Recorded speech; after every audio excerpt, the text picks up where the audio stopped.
Yo! G'day guys, Josh here. Hope you guys are having a great day. Forgot the music plays in the scene as well. Yeah, so pretty much we've got some games on today. We've got Vantage versus Neptune, and then we got Dracula Flow versus, I can't believe I forgot the other team's name, but a few unold teams. And we got some pretty good BO1s today, all from BO1s, and then we play some Diablo 4 afterwards. Now, be aware that some of the games could be delayed, of course, as well, depending on how quickly I can get my ticket in for Face It. So I'm just basically getting all the Face It tickets ready with the room IDs, so we're basically good to go from day dot. Now, we're going to have a few BO1s today. Basically, I think ANZ Champs is still playing at the moment. I'm not sure if Mind Freak are going to be able to make that BO1, unless the ESEA beats them 2-0. Because Mind Freak play in roughly an hour as well. If you guys are completely unaware of that, Mind Freak play in an hour and a half against another team. That is likely going to be rescheduled 100%. I don't think they're going to play that game, but they probably could if the ESEA does beat them 2-1 in the end. We are looking at the upcoming games currently. I'm looking at season 46 instead of 47. I'm going to make this a bit easier to do, to be honest, because, geez, it's a tough one to do. So at the moment, what we're looking at is, I think it's Dracula Flow V500X. If Mind Freak did reschedule already, awesome. Just going to say, like, hopefully they reschedule it. So we're casting Atomics versus, I believe it's Cookie and Co as well. Cookie's in Dracula Flow, so I choose to cast that.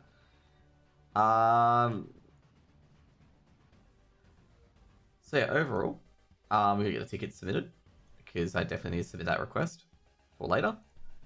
For when we get the, not the IPs, but to get the IPs in the first place. If you guys are wondering why the IPs can be so hard to get, it's because basically you have to put in a lot of details to get the IPs in the first place, and you just gotta hope that someone's online to give you the IP in the first place. It's not like the ESEA system. This is why I wrote extensively on the subject on Twitter and whatnot, just to tell people how to get the GoTV IPs.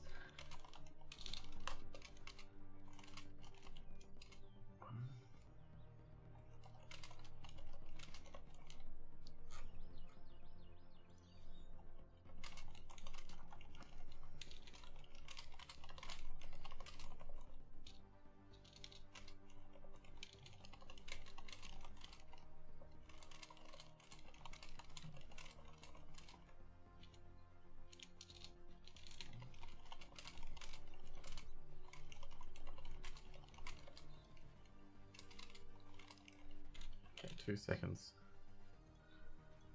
Okay.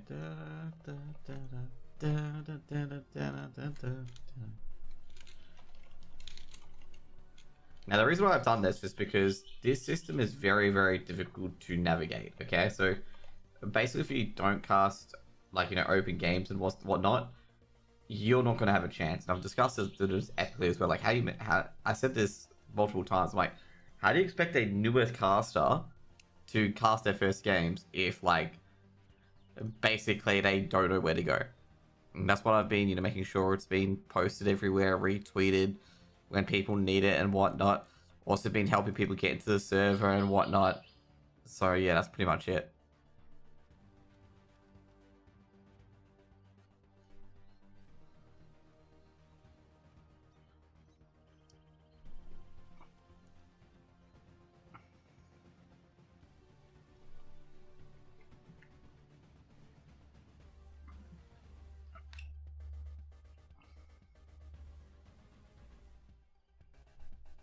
But yeah, we'll see what happens. I'm not sure if the overlay works as of yet, but we'll wait until we get into the server. Always works anyway. Vantage should probably win this. I wouldn't be surprised if Vantage don't win this. Vantage, well, I'll tell you straight up. Vantage definitely coming in with a big advantage. Fucking ironic, I know how I said that. Vantage is a stronger team by far. They stopped the last game as well. It's a bit sad though that we haven't seen any big games come on yet between these teams. It's actually really, really odd. They've not seen like any big teams versus each other actually, now that I think about it. Because like I've been expecting some big teams versus each other for quite a while, but nothing at the moment. Just checking the upcoming games actually. I hope they're not avoiding each other. They better not be avoiding each other. They're gonna have to verse each other eventually. Actually, I think we got some good games coming up on Wednesday, potentially. Yeah, we got a few on Wednesday. We got one on Tuesday, but I'm rating that day, which is DXA boys. But there's a few on Wednesday actually as well that are pretty decent. It's gonna be hard for some of them. Some are like 4 o'clock my time, which I'm definitely not gonna be there for.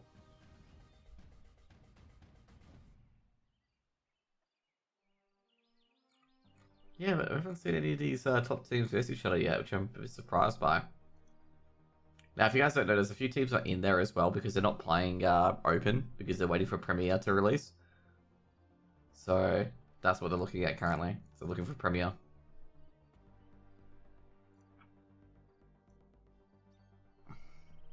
So when Premier releases, I believe it's going to be similar to every other ESL channels, like, you know, South Africa and whatnot. You can have one game streamed by, you know, not myself, like, you know, that's like a studio cast, stuff like that. And then everything else can be available for casting. Most likely, I would say all the Greyhound games, if Greyhound is in there, would be probably most likely just, you know, always to the main cast, most likely, or a close game at least to the main cast. Then again, they were kind of generous with it last time because they gave us Vertex with Rooster, when that should have been a mainstream game, to be honest, because Vertex with Rooster is one of their closer games. But yeah, that's the sort of stuff's going to happen, and probably grand finals to be casted or semi-finals to be casted by, you know, studio caster and whatnot, just like the old days. I remember getting very upset once because basically I booked out my weekend, you know, to cast the semi-finals and the grand finals. And what happened was that they sprung up literally a day before that they were going to get Konki Komodo to cast it as a paid gig. And I'm sitting there going like, well, I've casted the entire season. And booked out my entire weekend to make sure I cast it. So, yeah, it was pretty annoying. It's actually even knocked back, like, going out on the weekend to just cast that game. I was a bit peeved at the lack of communication. Because obviously, yeah, it was a lack of communication because they sprung it up me literally the day before. Like, I think it was like Friday night, and basically I was like, oh, I didn't know that was just happening, so I just tagged Jacko because he was head of product at the time. And then they tell me, oh yeah, Saturday and Sunday, yeah, we're gonna have a paid geek casting on it, and it's just like, this is a time where I spent, like, you know, I came home from work early and stuff like that to cast the games, and yeah. It was a bit, let's just put it that way, it was a bit frustrating. Really? I gotta say, those days of ESEA Premier, like, they were a bit frustrating at the same time as well.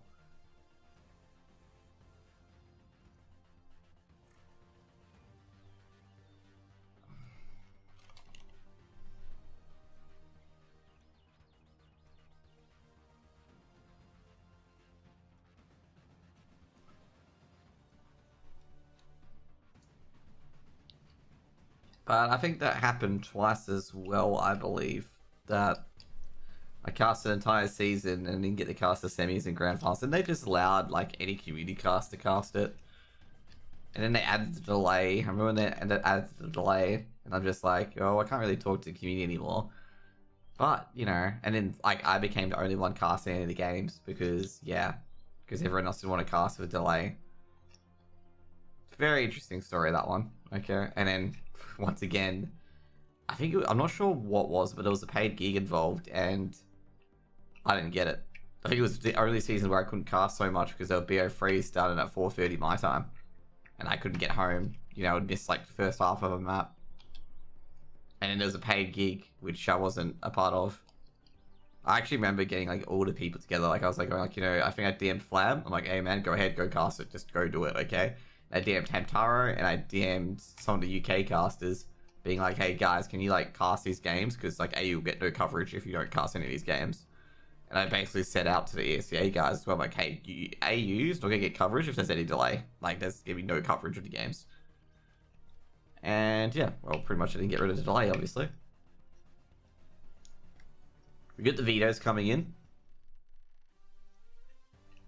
So pretty much what happened here, I think Flam stopped casting because his PC's crap. Not gonna lie, his PC was wasn't running 720p, which is unfortunate. I think Hamtaro casted a few games, and he was waking up at 6 a.m. his time, which was incredible for him, to be honest. And I was really thankful that he, hold out. Anyways, we're just getting the map here quickly as well. So we're between Overpass, Vertigo, and Ancient. Just waiting for Neptune's last votes. No, there's no delay today, Tito. Don't need to put delay on for these games. I'm just talking about, like, pretty much ESEA Premier and stuff like that, and what happened previously, because I was looking through the ESEA Premier chat of, like, the history of the casting there. Like, one of them was the grand final and semi-finals. So, Tito, what happened in my second season of casting ESEA Premier AU is that basically one day before, like, I put out time for my Saturday and Sunday to be, like, casting the ESEA AU finals for Premier. And then literally I get told, like, literally 10, 11 p.m. that it's going to be a paid gig being given to Konki and Komodo. Okay, at the last moment. And I'm like, because I think Konki said that. I said, oh no, we'll be casting that. And I'll be like, what? And you got Ancient again, by the way. I'm like, what? Shouldn't, why didn't anyone tell me about this? I got told not to be frustrated at ESEA. I'm like, mate, they need to communicate this, because I just booked out my entire weekend to cast AUCS.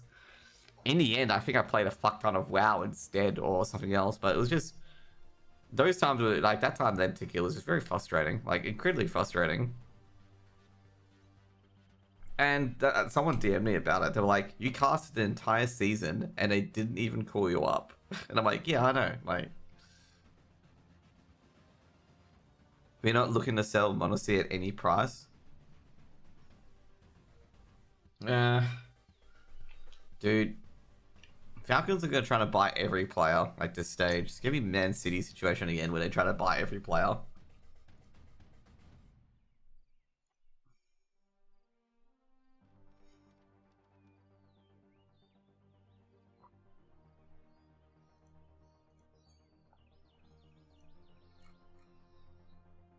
Okay, so now we're just waiting for the response, by the way. I mean, Go's going to DM me the IP, but that's nothing anymore. You can't enter.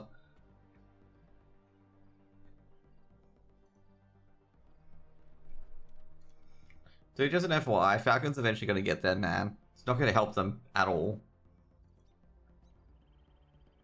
But yeah.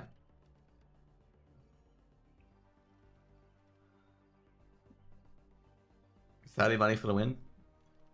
I'm glad to see, like, I guess right now, like, if you've tweeted anything about virtue signaling, about the gay community, or anything like that, and you're accepting Saudi money, I'd be making sure that those tweets of you supporting that is deleted very quickly before someone quote retweets it being like, yo, what's up? Remember when you supported this?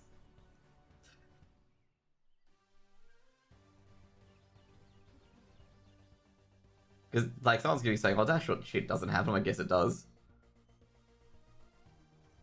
That's why all the people say, like, Richard and stuff like that, say, like, don't get involved in virtue signaling. Okay, like, just don't. Because it's going to bite you in the ass someday. Like, 100% going to bite you in the ass. Like, you might as well be honest and say, yes, I like money over my ethics. And that's pretty much it. Just say that. Like, I like money, okay? Money over my ethics, it's fine. Me living is better than other people living, okay? You're better off embracing it than trying to fucking hide about it, okay? Because what I've learned in life is that hiding things and running away from things only let them come back 10 times as faster and 10 times as big. So just, I gotta say right now, yeah, I like money, okay? I do like money, okay? So if I take a ESL gig, it's like, oh yeah, I like money. But I also like helping people out as well. So, I like doing both. To be fair, I think I was looking at the ACMA bill. If you don't know, the ACMA bill's the deep right foaming over it at the moment. They're not wrong. I'm going to say the ACMA bill, I'm going to say right now, like, the far right aren't wrong about how dangerous this bill is. Just an FYI, like, this bill came out of nowhere because they're saying that people keep getting... I know you're going to BRB because this is political. No, it's not over Saudi. It's over, like, the Voice and stuff like that. Saying that people are being misinformed and disinformed. And I'm just like... And? Like... I gotta say this, okay? There are people in this country that... You don't care about political shit? Yeah, exactly, okay? I'm talking about behavior, psychological patterns here, okay? There are people in this country that if Pauline Hanson said, like, the gravity, like, the world was flat, they would say, no, if Pauline fucking hell. If Pauline Hanson said the world was round, everyone would go, no, the world's flat, okay? Because it's Pauline Hanson. I don't know why I keep saying Harvey. She Prime Minister? No, she's the fucking far-right nutjob that represents One Nation. Okay. So her, okay, the fish and chip bitch from Ipswich, that's what her name was, okay, at one stage. That's what her nickname is, the fish and chip bitch from Ipswich. And, you know, that would be like if she said, you know, gravity didn't exist, everyone would argue that gravity does exist and vice versa, okay? And I keep telling people this, like, dude, people in our fucking electorate, in our fucking election system, vote just to spite people, okay? Like, let's just say, for example, like, you know, Albanese, you know, shat in my lunchbox once, okay? So, despite I agree with Albanese a lot, but since he shat in my lunchbox, I'll vote fucking Tony Abbott, okay? Like, there's this sort of shit like that. Like, for example, for The Voice, because I was reading Panda TV's stuff, okay? Some guy goes, oh, if Pauline Hanson's against it, I'm for it. And I'm like, you know... And then there's these people like, oh, we lost because of disinformation. I'm like, no, you probably lost because you got spiteful people like this, okay? But on the other side, like, you can't have it both ways. You can't have the person hating Pauline Hanson voting your way because he hates Pauline Hanson, but then complain about the other people on the other side. I'm like, come on, like, it's a feature, not a bug. But yeah, none of the lovely political commentators in AU are concerned about it. I am very concerned about it. Because I don't want a government organization to tell me what's true. Dude, government organizations can't run a fucking chook raffle. I don't want them, you know, saying like, oh yeah, this isn't true because we believe it isn't true, and it turns out to be true. I mean, look what they did with the COVID shit, man. Like, thank you guys for the follows, by the way. Okay, with the COVID shit, they're acting like this COVID vaccine was gonna cure everything. And I'm sitting here going, dude, it's a flu virus. Like, it's a chance. Like, it gives you just a little bit of immunity. It doesn't mean it'll get the exact immunity, but it'll get pretty close to it. And then they said, oh, you'll stop transmission. I'm just like, fucking hell. Vaccines don't stop transmission. They make it lower because everyone's got it, so they get a lesser variant, because if it doesn't kill the host, it gets weaker. Ugh. Okay, you can see my frustration coming out, Tito, okay? Because I know these things. My dad did biomedical sciences, okay? He was telling me about this. And I'm like sitting there going like, fuck, if the biggest fucking disinformation merchant is, it's the fucking government. When CS2 tech pauses happen, bloody that's about the fucking government. Oh, exactly, like, oh. You gotta be careful with these people. Because, like, none of the political commentators that are known in AU that I follow are talking about this, okay? They're all talking about Israel-Palestine. I mean, I wouldn't want to talk about Israel-Palestine because that thing is a fucking Rubik's Cube plus, plus a finger trap. And you're trying to solve the Rubik's Cube while your fingers are stuck in a fucking finger trap, okay? Just leave it alone, okay? Just leave it alone. That thing is not for you to solve, okay? You don't know what's going on. And also, when there's a war going on, both sides fire propaganda at each other, so you're better off leaving it alone. Because if you get sucked in by something that's completely false, which most things happen in war, by the way, that's why it's called fog of war, because you don't know what's actually true and what actually isn't. You just stay away. And you get those people being like, oh, since you're staying away, you must be complicit in it. And it's just like, fucking hell, man, I have no time to deal with you.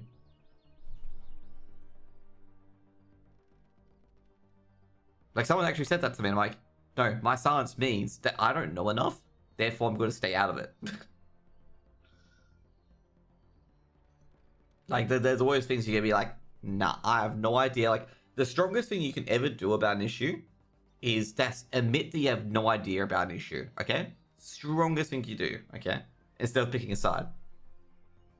We're waiting for an IP, by the way. I'll see if Mingobi can slip me an IP. I think they're playing at the moment. They are playing at the moment.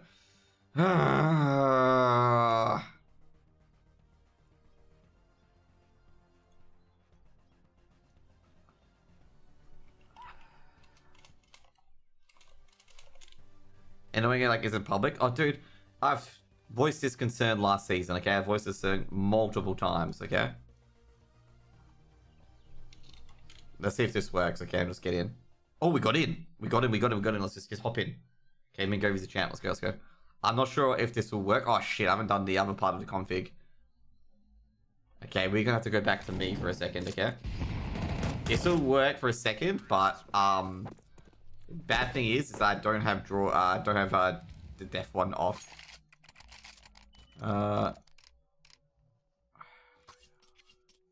2 seconds, we're in. But I'll pop it to casters. Oh, dude, I have to ask for it every time. I'm not particularly too happy with it, okay? I've voiced my concern multiple times about this, okay? Like, I guess right now, like, you know, every time someone says something like, oh, why is it like this? I have probably complained about it 5 or 6 times to these people, okay? Like, I can tell you guys right now, okay? Anyway, we're back into the game. HUD. There we go, there's the HUD. Oh shit, the HUD hasn't popped up on me either. So I don't see the HUD. This is a problem.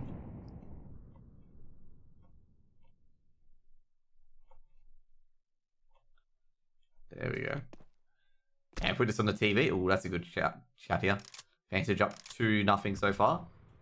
Going towards the A main execute. Oh, Molotov has to act, Clarence. Does act, Clarence. Does get a 2k, but he 1Gs himself, unfortunately. They do have a bit of an advantage. A 1-man advantage, may I add.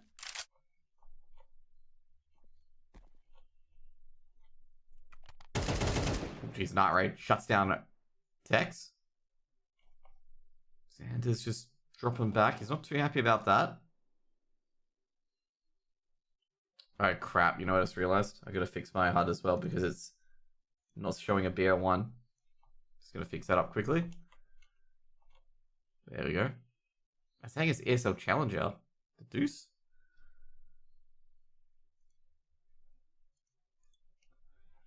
Not right.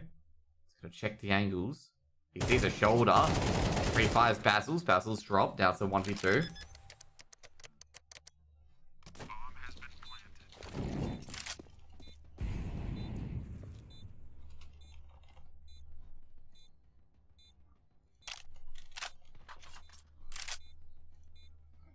Yeah, it's fixing up everything, by the way.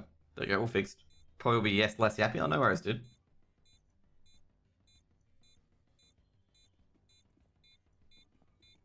Not right, the 1v2. He's been 1. Oh, jeez, not gonna get slow.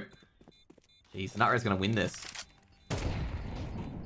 He's gonna go for defuse, but jeez. I'm gonna say, poor play from Neptune there, unfortunately. Not checking slope. Natra will make it free for Vantage. They escaped there. They escaped that round, okay?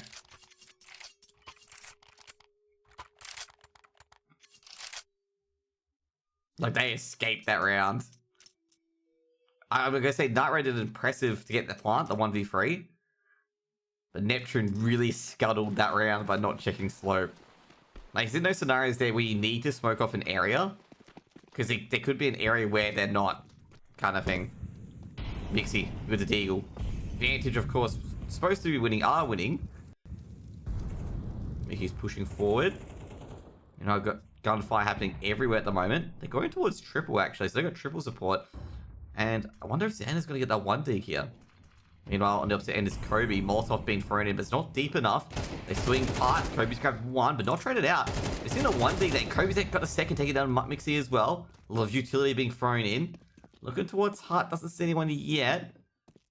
Just making sure Hut and Donut aren't there. Meanwhile, Neptune's Esports defense on the B bomb site is just holding Cave and Church. Maybe weak towards a push from a slope, from ramp, and that's exactly what they're going to do. Now, yeah, it's around. Basils can't really do much. He's stuck at the back. He's going to try to go for one dig. Mingovi is going to slice around. Basils, well, his body's showing. Vantage make it 4.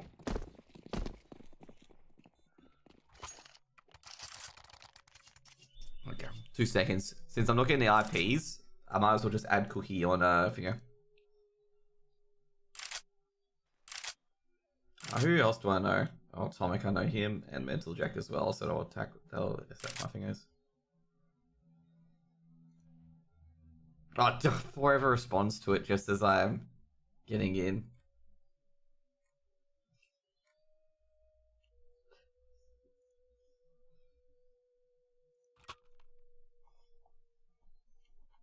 So I'm just trying to get people added on Faceit so they can give me IPs if needed.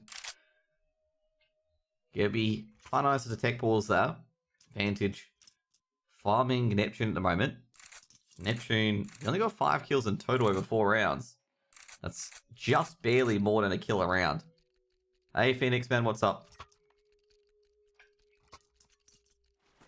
Neptune in a lot of trouble. And I don't think that trouble is going to get any easier, given that the 5 kills that they got, 4 of them were in the round that they lost to 1v3.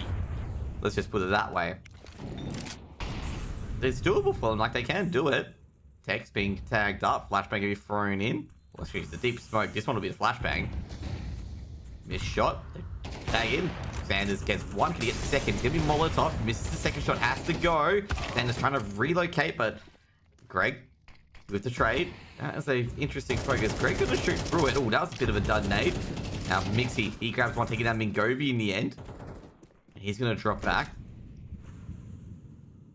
Now, meanwhile, I think Tech should get a kill here. It's a neat position on Church. We'll take down Night Raid. Beautiful shot. I'm pretty good at the moment, actually. I'm pretty good.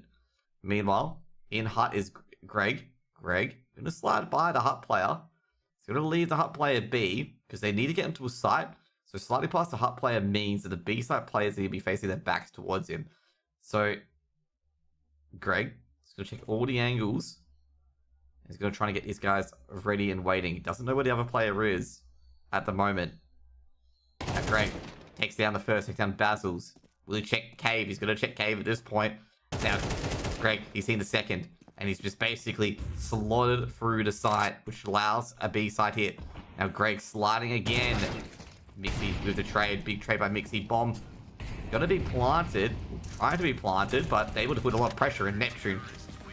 Get that first round on the board. Good work by Clarence there. I gotta say, good work by Mixie there. Mixie getting a free 2k for that round.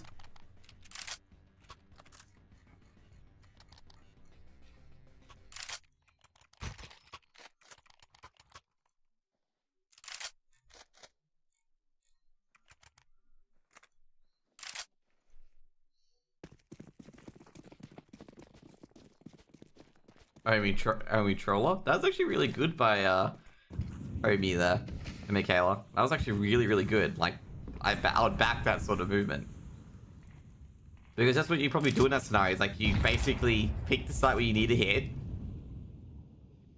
and go from there. Mingovi sneaking up slow. They don't check it. You see, he's looking pretty good at the moment. Flashbang goes in. Mingovi loses the duel to Basils. And looks like Neptune should have a second round here, unless they don't lose the site. Hopefully they don't lose the site. Trying to get that bomb planted very, very quickly. Night Raid shuts down Basils, and that bomb will be planted by Greg. Slam down, a 4v2. Molotov being thrown towards the back of the site. Might have to act here. Does. Greg, huge shot 2. Night Raid has to go on the angle. Night Raid gets one at the back of the site, and Greg with a beautiful 3k, and Neptune can't even trade back. They are just basically thrown away and thrown by the wayside.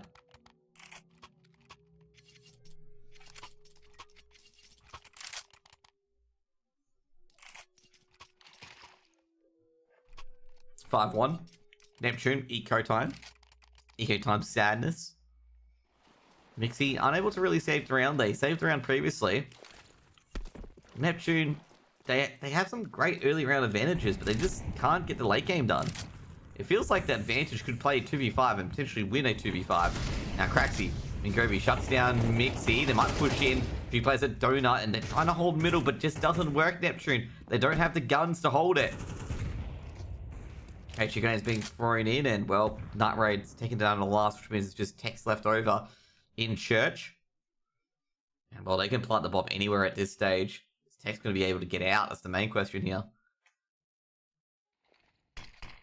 Smoke's going to be thrown out. Tex will go for the 1D. Doesn't have much information. Makes a noise. They've heard him now. And, well, poor Tex. He's going to be attacked from multiple different angles. He's attacked from the Mingovi, from Church. And 6 go on the board. Vantage is playing with their food at the moment. I guess they have Vantage as well. They figured out, you know, when Neptune went around, they weren't particularly too happy with that.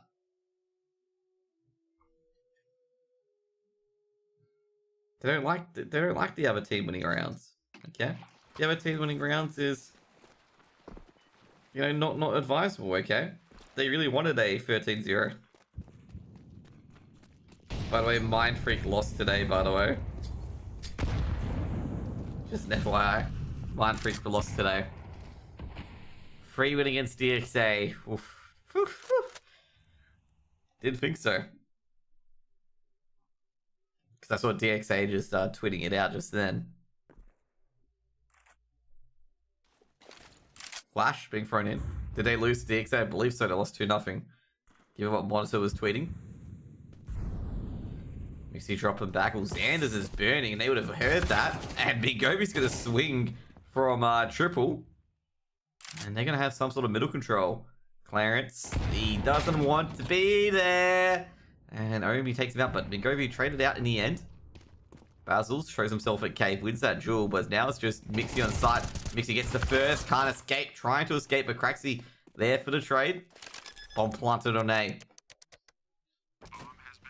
Not really much Neptune can do. Let me just check the scores for you guys. Yeah, they definitely won because Ruffleco tweeted.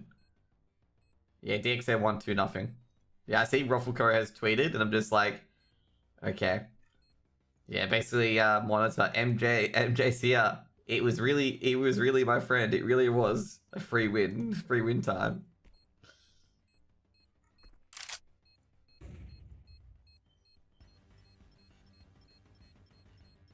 Damn, that feels bad, man.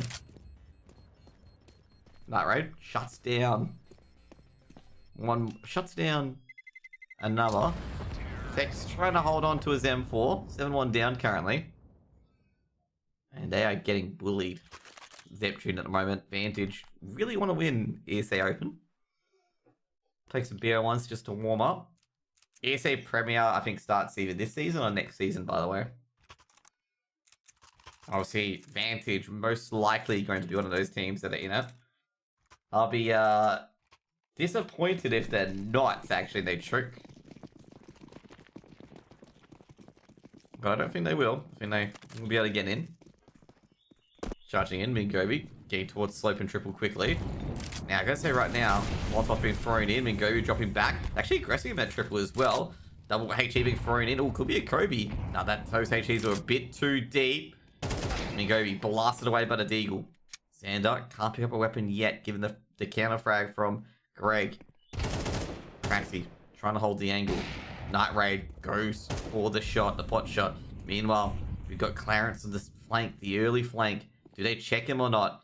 Clarence, he's got 2 lined up. He's got 1. He gets the second, he does. Cleans up Greg and Kobe. Now the bomb. Where is it? The bomb's at the A site. Clarence hasn't gone for the bomb. He's just actually gone back to site. Got bit too excited. Now Craxy just waiting. Did they check him? They would have seen him. Now Craxy's got to drop back. He could get wallbanged. The Nova out. They're going to be mollied off the angle. No more Nova for you. Bomb recovered. Vantage. 2v3 deficit. Basil's got the Nova. It's only a half buy coming into this. Now, which site are they going to pick? Vantage can split up the sites, but have no idea whether or not there's anyone in hut or not. Nut Raid. They know someone's in church, but I don't know where. Close angle. Gonna get the trade out. Should be a 1 kill here with the Nova. No scope. Night Raid. Gonna throw a flash out. Oh, he spots one at the back of sight. Night Raid gonna go for the bomb plant. And he's gonna be sniped by Clarence. And that is gonna be a second round on the board for Neptune. Big round win.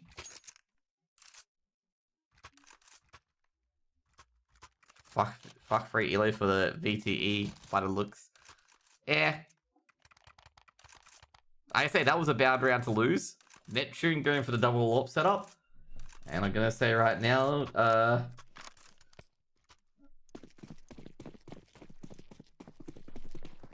double AWP setup in this meta.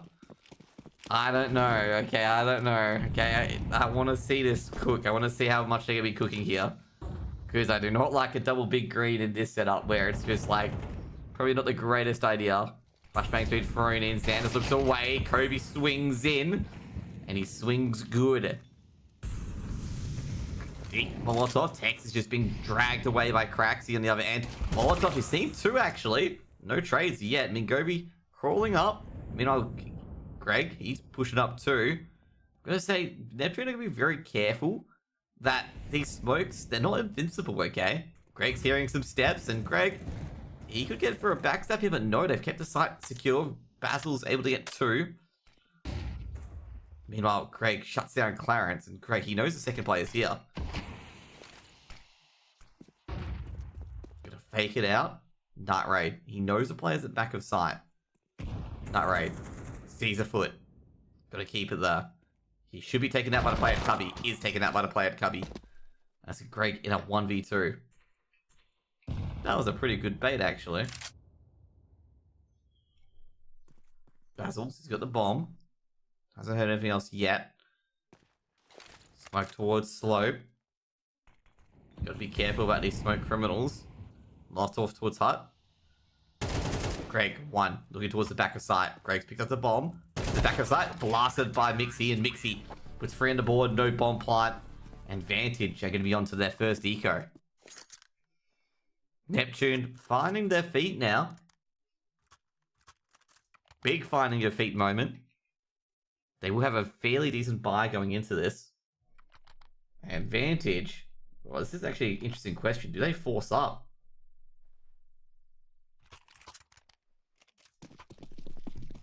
No, they go with Deagles and Glocks. I was going to say, like, I don't think they force up in this scenario. Because they've got to play next round. So most likely could be a 7-5 or 8-4 half. Unless somehow a Glock does win. Kobe being tagged up heavily by the M4s. It's actually a big round here. That's going to be Kobe on Kobe. Ironic. Clarence shuts down and wins at A main. Should be over any second now, I reckon. So it's going to be 4 rounds for Neptune. AK's been picked up by Craxy. I think that's a hero AK as well.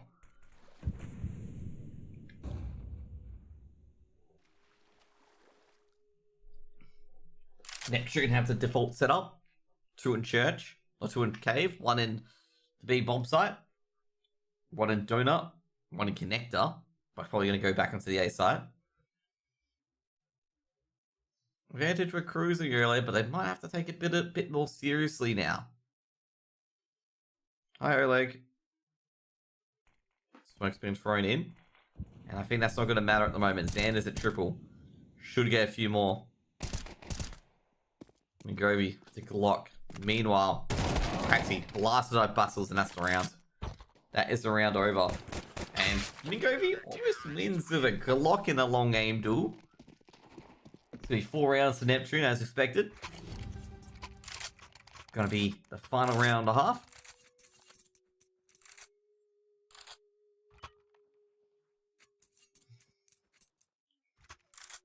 Oh, you know what I just realized? There's no ESEA at the bottom of the map. I just realized that. There's no ESEA at the bottom of the map. Might have to add that in.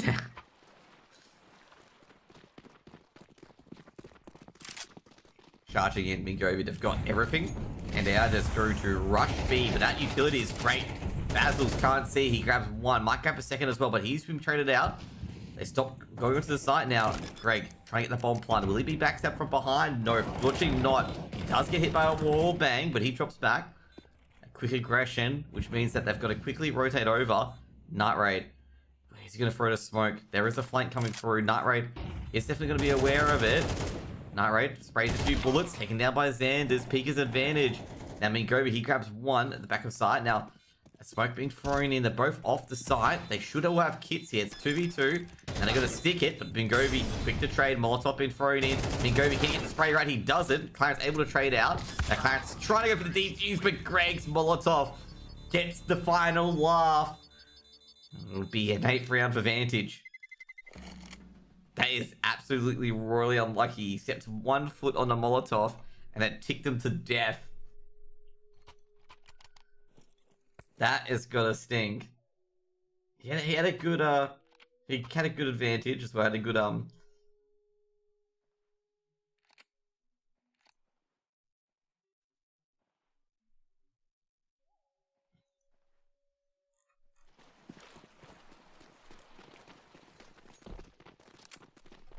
a good advantage at the start, but I say Vantage very clean. Now rushing in, Kobe, jeez, nailed it from Hut.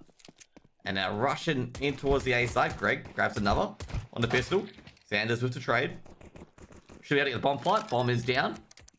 Planted. However, Sanders is finding out he's running out of teammates. Grabs one, grabs a second. He's got a chance here. If he get a third, though, makes it a 1v1. Not being tagged up. Night Raid on very little HP. Night Raid swinging in from A main.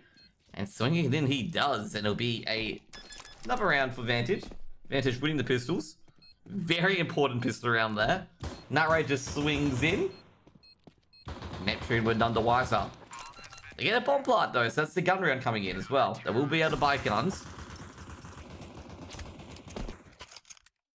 I think we're going to see the Galils. Galils popping in a Mac 10. I think Vantage should be well aware at this point. That's most likely going to be a buy from Neptune. Like, Neptune can buy, then E-code and still have a gun round before map point and match point.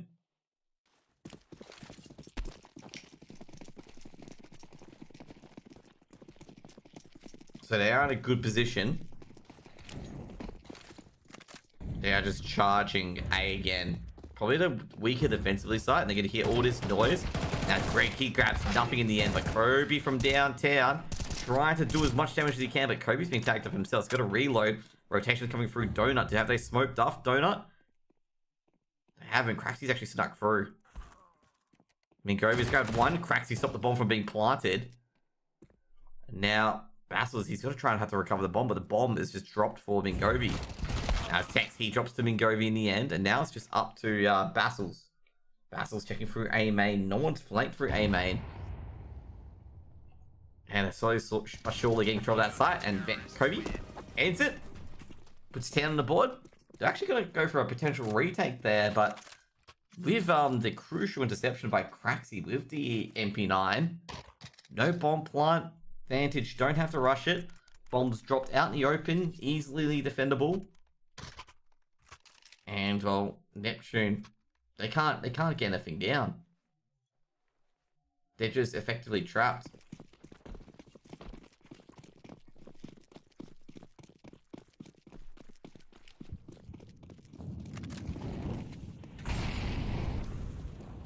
Anti-Eco coming in. Oh, that's a great nade from Mingovi. There's a lot of damage. Another nade. It's gone. What has gone by Craxy. Craxy on the other end. Go for the wall bangs and Neptune just aren't safe. Meanwhile, Tex could get a kill here actually. Could get a triple player. He's actually got behind enemy lines. Greg's farmed up a few kills as well. Craxy being tagged up, but it wasn't the head tap they needed.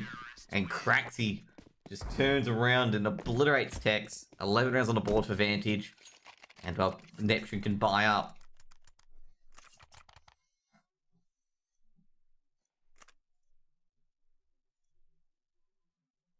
Just waiting for the round to begin. We could be out of here pretty quickly, actually. We could be waiting about 20 minutes or so for the next matchup.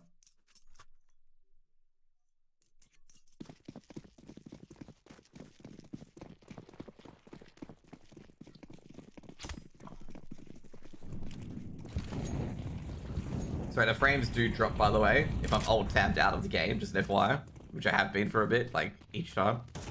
Check how the drama's going. Ooh, Tex gets the opener. getting a second that Kobe to trade, but they do some significant damage to both Night Raid and Kobe in that exchange.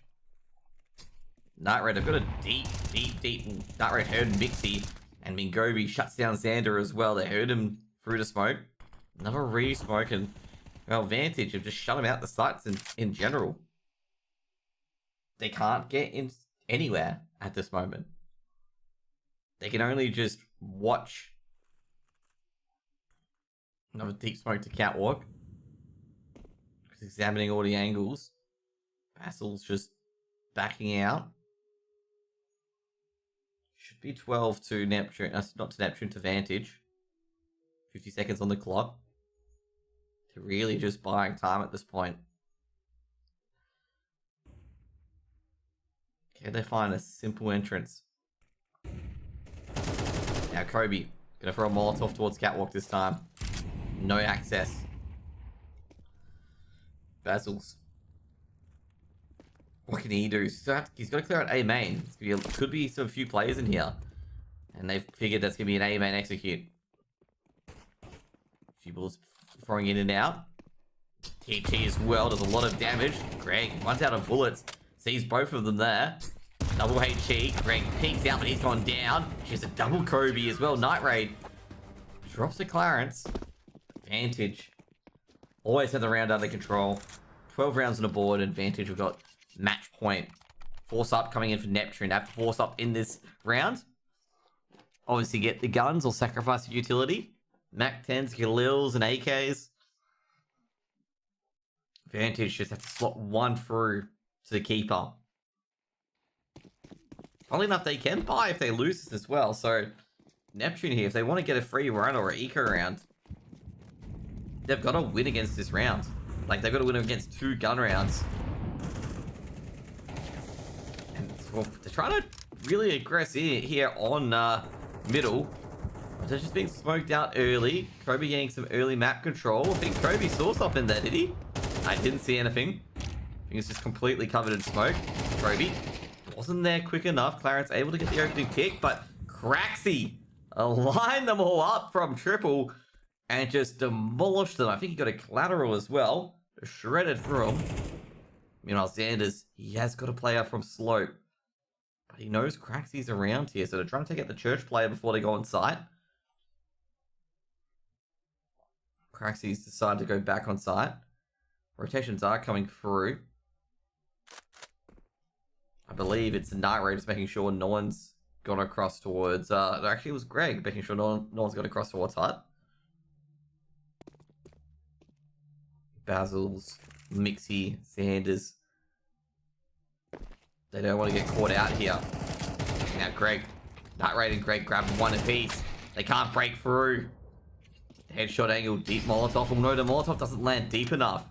But doesn't really matter for Greg and Night Raid. They've done the damage. Now Mixie knows where all the players are. But no, he's caught out with a nade. Night Raid misses though, but Night Raid doesn't miss the second shot. And Vantage got 13. They down Neptune at 13-4. They win 5 rounds in the halftime break. And they get another W on the board. Now, I gotta say, they were a bit cruisy early on. But, well, it seems like they always had it in their back pocket all along that they were going to win. They did struggle a bit as well on that in the mid round of their T side. But yeah,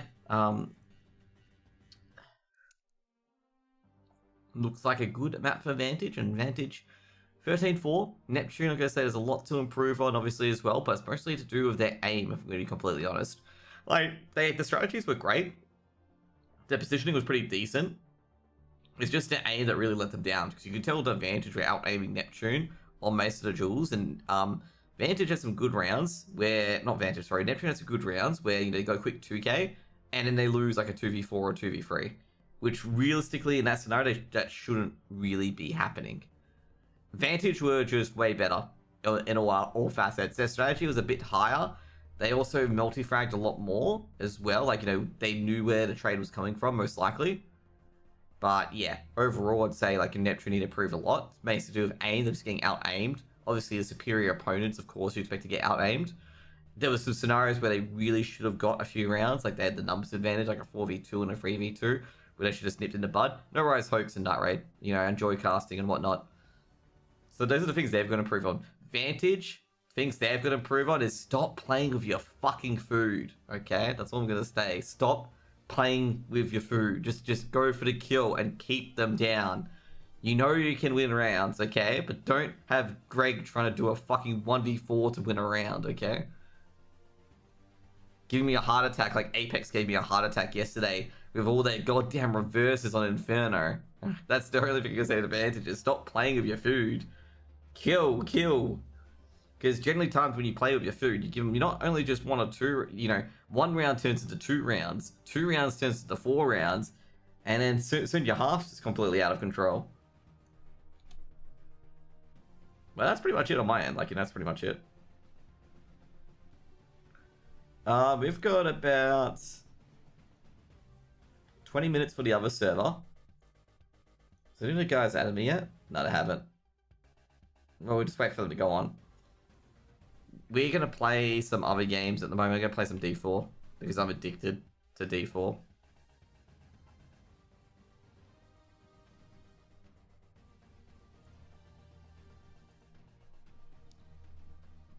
Just the admin go with easy.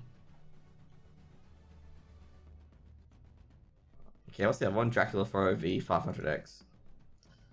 You know what's funny? Mindfreak could have played today, but they chose not to. That's the funny bit. They could have played today, but decided not to. Okay, should I get set off the HUD as well?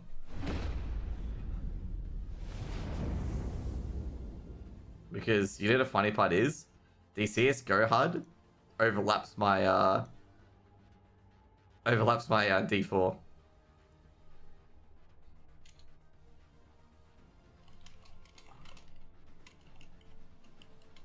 There we go. I'm gonna DM Ming about this.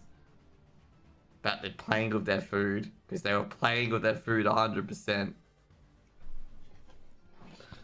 Anyways, we'll go to some D4 while we wait. By the way, we're just waiting for the next game. So just FYI, just tune in here. D4 while we wait. Okay, Vantage. I always forget that Kiri's not in Vantage. For some reason, I feel like Kiri's in Vantage every fucking time.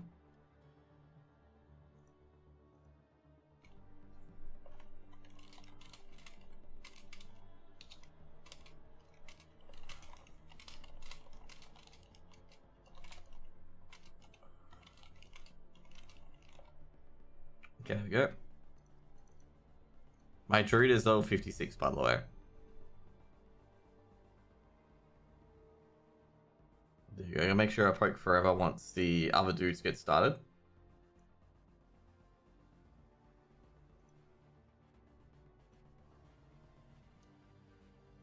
I'm not sure whether or not I should switch this to Diablo 4.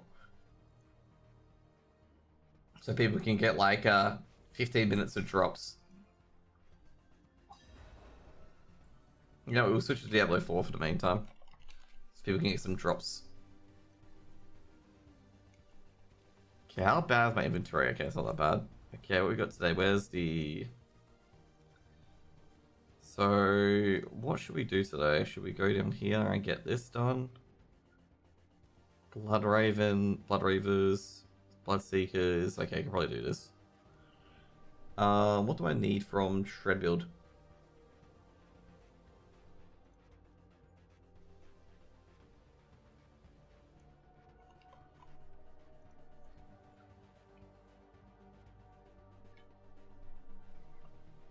Oh, wrong. Got the lightning shred build.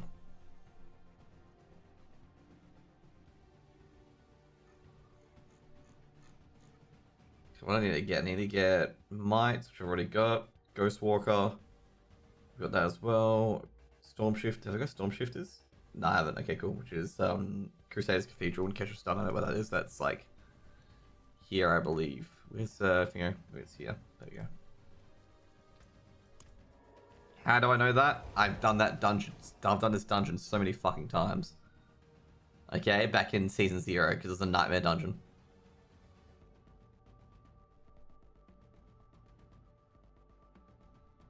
How's everyone going in chat today, by the way? What's everyone been up to today? I've had a lot of people lurking in my chat more than usual, which is pretty awesome. Also, should I just shout out Greg? Nah. I'm trying to figure out who do I roast today. Nah, actually, I don't want to roast anyone today. But you know what? I am gonna roast Greg today. Okay, thank God Vantage replaced Michaela, okay? This Greg guy's 100 times more better. Yes, I know Greg is Michaela, okay? Just fucking roasting him.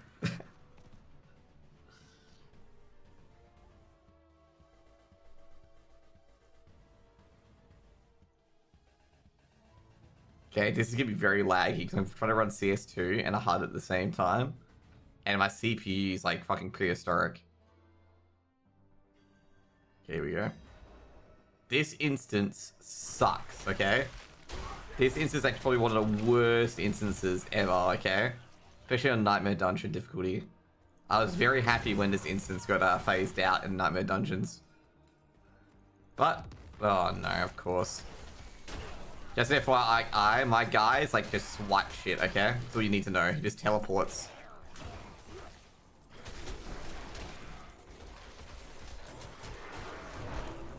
You know how you know in Dragon Ball Z where like Goku just disappears and just immediately strikes someone? That is my guy, okay? That is me.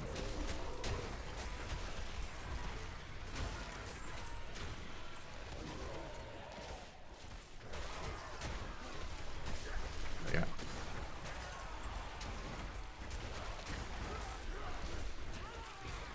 Sweet.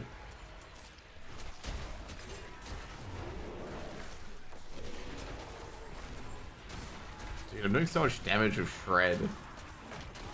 There you go.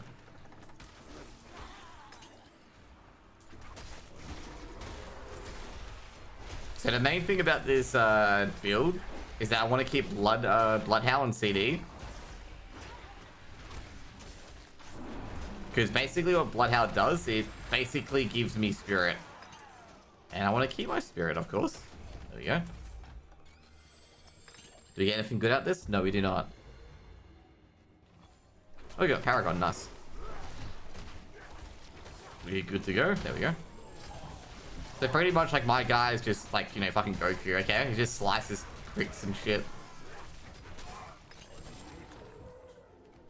Okay, what do we got here? We got an item that I can't even wear. I don't know where to put this next Paragon point. I believe I should be going to here. Just don't know which way. Okay, there's the thing. When do Vantage play, do Vantage play champs next or no? I honestly don't know, by the way. I need to check my Paragon board. Where do I go next? Yeah. Oh, we go top side. Okay, cool. Did I fuck up any of my skills though? No, so we go top side. Do we go top side via willpower? Oh no, we just go straight into top side. Okay, cool. Sweet. We are going the right way.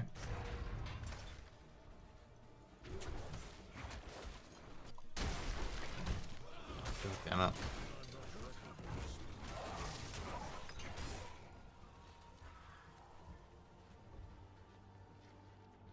I feel like I run really quickly. Okay, what we got here? We got 3 Blasphemusts, okay.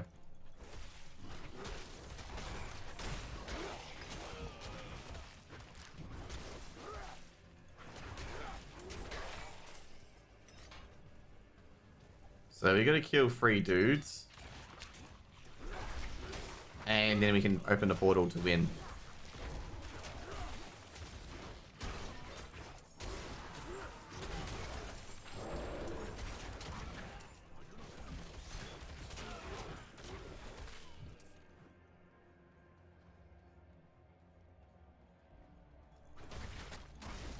There we go.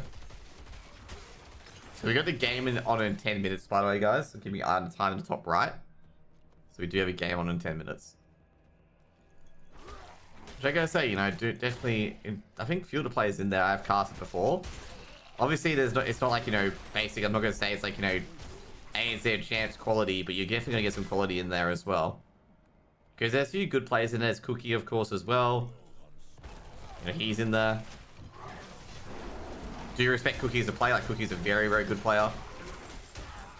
Even before someone's like, oh, no, it's a fake Cookie. Cookie doesn't play anymore. It's a, yeah, fake Cookie.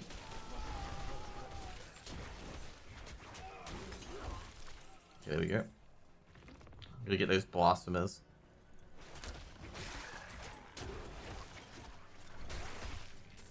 Jeez.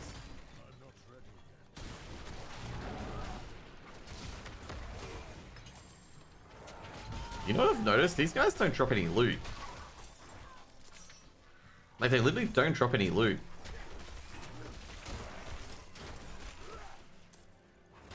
Like, all I've had is just gems. I haven't had any loot yet.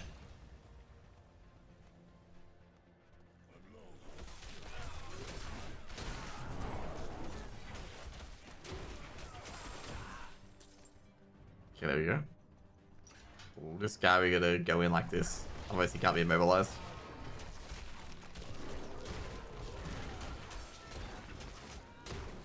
There we go. I think this way is, yeah, it's not like this. Cool. There we go. Smashed it. Let's go.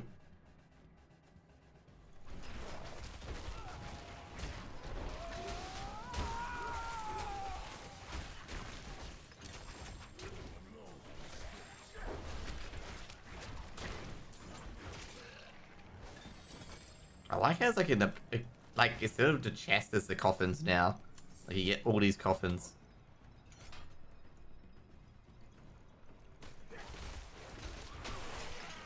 There we go.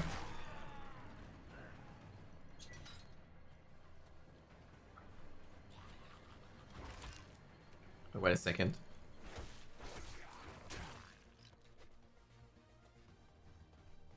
Okay, that should be Crusade's Cathedral done, which is good. This is the big boss, which is a skeleton boss, I believe. Skeleton mage. Yeah, 2 to 1 foot, so.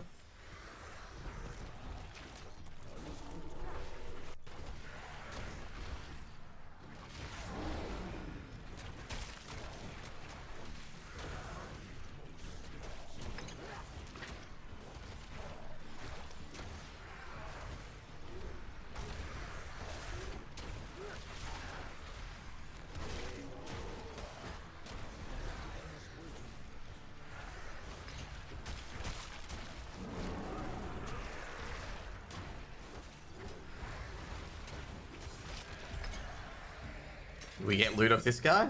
Yeah, we do, but not the loot I want. Okay, Stormshifter's Aspect. Okay, we can probably do another one before going to the next one, which is Edgemaster, I believe I already got at Old Stones. And Nika's Claim I've already got as well. And then we've got Champion's Demise, which is, I think... Oh, Champion's Demise is a stupidly long one, I believe. Like, Champion's Demise is somewhere around here, but it's a long instance. Yeah, here it is. It's a very long instance, though.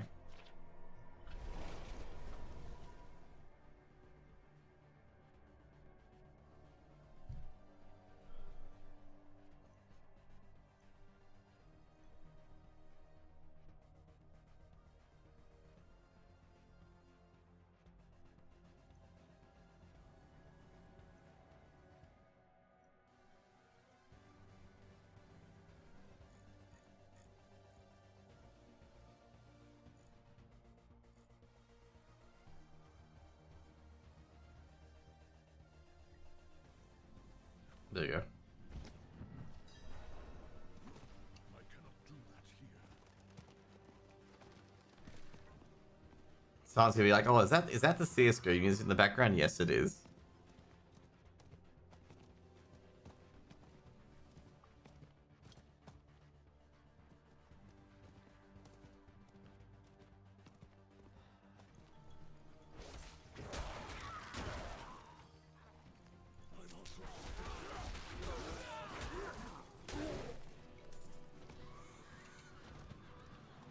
Oh, is that? Yeah, I was gonna say that's Angel Breath. Cool.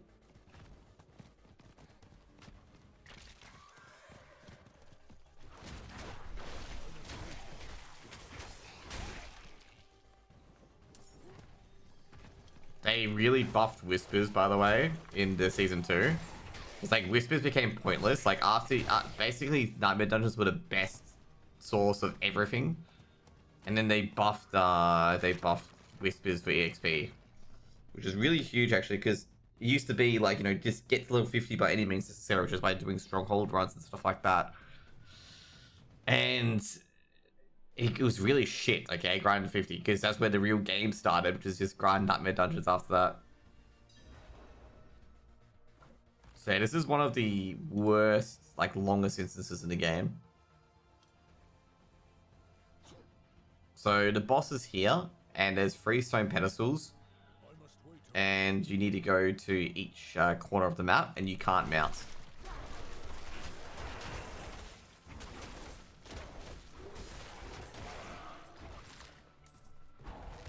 So that's the biggest downside here, is that you can't mount for it.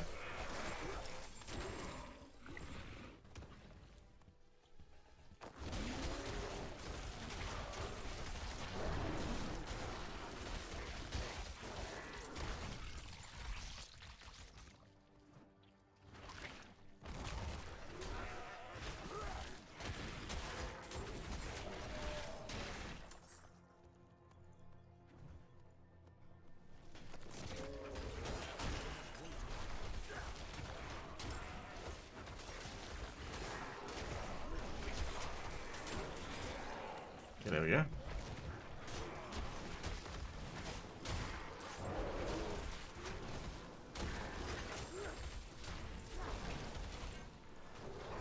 Oh, shit, that's maybe not good.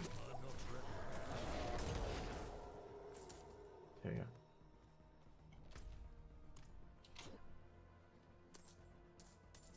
But with the Whispers, you can get so much gold from the Whispers as well. Like, some guys got like 17 billion gold all from doing Whispers. And he can't spend it all either. Like, he's got best in slot items. Like, he used to have a lot more, but he rolled like his gear and stuff like that to try and get best in slot. Let's go.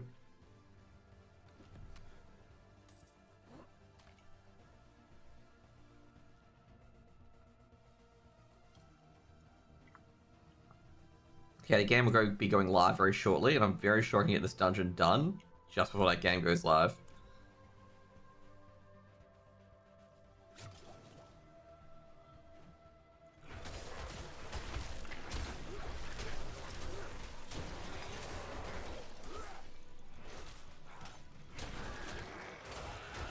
I gotta say, I'm actually not confident about that, but we'll see how quick this goes.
Okay, where are we?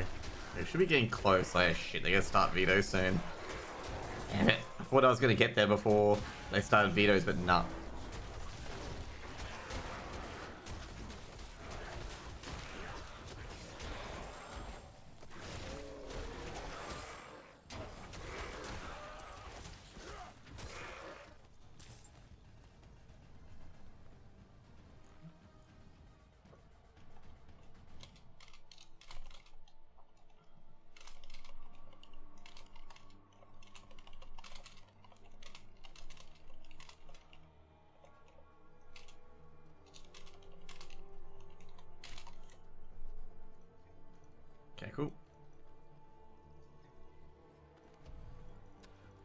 Ready for the next game, by the way.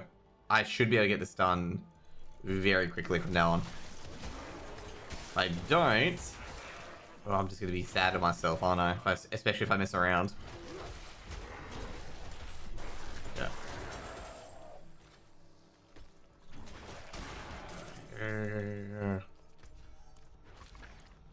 I still got to do the left side. I must wait a moment. Okay, they're doing the vetoes right now, by the way.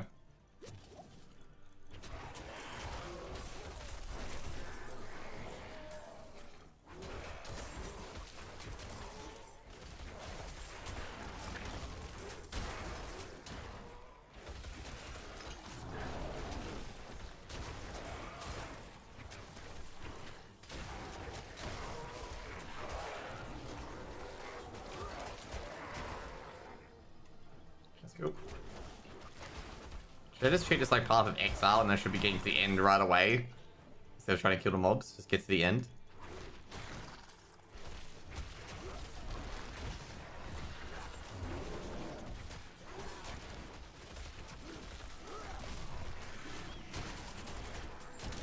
Yeah, probably.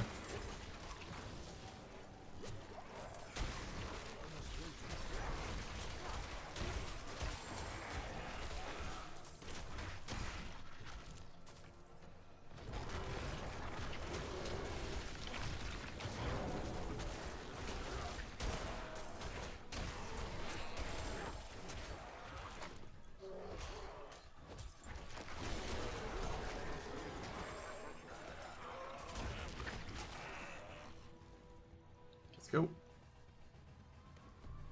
They're taking it very, very slow on the vetoes, which is good.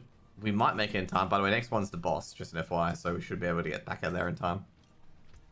Okay, so let's do that, and then we go up.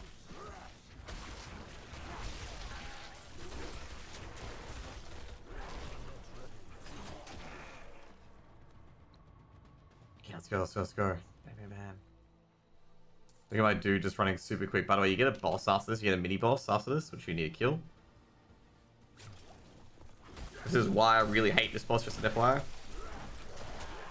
Like, hate this area in general.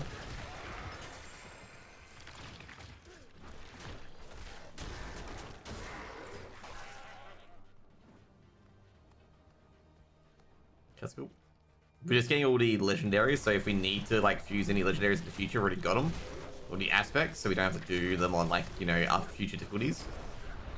It's just basically smarter in the long term to just get all the aspects you need. So, like, if any of your gear needs an aspect, you can just basically plug it on.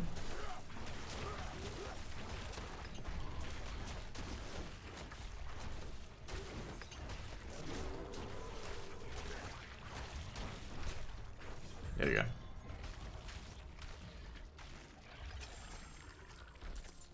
Is 500x not vetoing or something?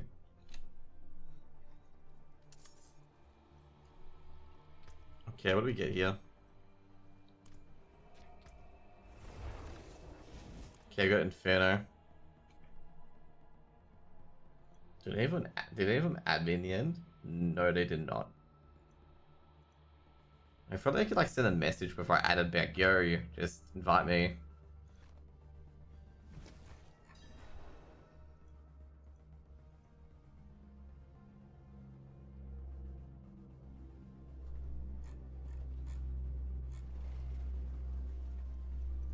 Okay, let's see what we got. Okay, we're gonna get rid of this. Dude, I remember in Season 0, Kriparian got his fucking best in slot ring from the random store, like at level 100. And he's just like, oh, this is actually really good. And I'm sitting there going, like, fucking lucky bastard. I think in Venom that's actually the one that I want. Oh, dude, but everything else sucks. Having wear damage in ultimate.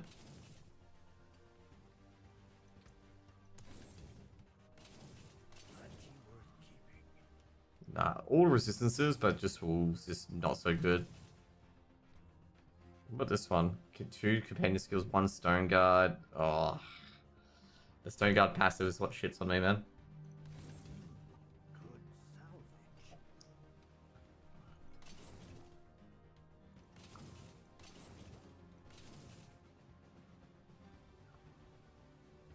What we got here? I'm gonna forget what thing I was. I think in Venom is here. Alright, yeah. In Venom we probably don't win. We probably want to keep Toxic Claws because Toxic Claws probably stronger. Anyways, guys. We're gonna head over to the game, by the way. Should be fine here. There we go. Bam. Set to the game.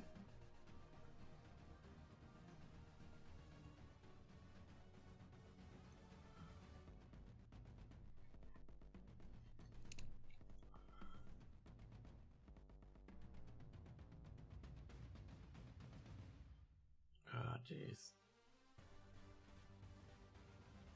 I think something's getting overloaded on my PC. It's taking forever to switch to CSGO. Okay, there we go. Switch it over. Okay, time to connect. Okay, boy.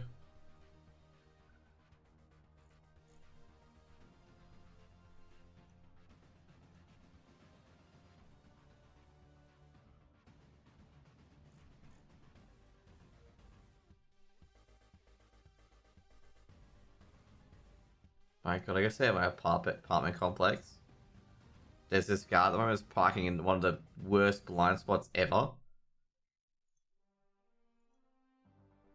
Like, literally, it's like in a really, really awful blind spot.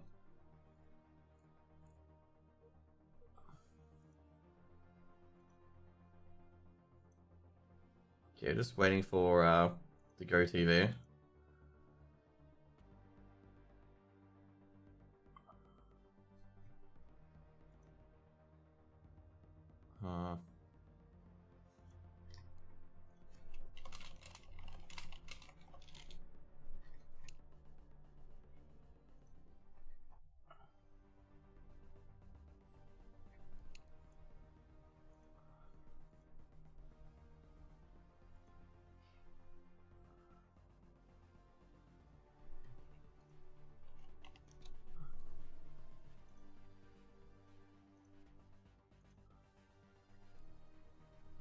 By the way, Maps Inferno. And it's in Sydney. You know they should have perf servers so just one team always bans them. That's what they should do, okay? Just have a perf IP so like everyone like gets in the game, someone bans perf, always.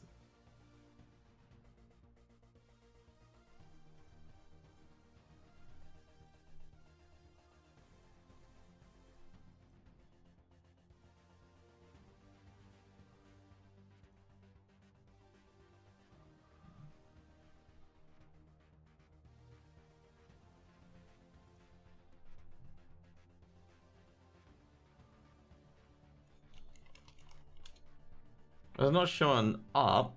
Really? Oh, come on. Well, I guess one of them's called CSGO Scam, so I guess they're not showing up for that reason. They did all the vetoes just to not show up? You're fucking serious? That is pretty bad actually, like do the vetoes and then just don't play.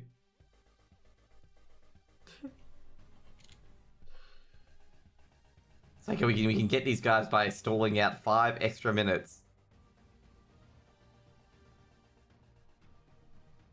I guess just say, just might as well just take the L already.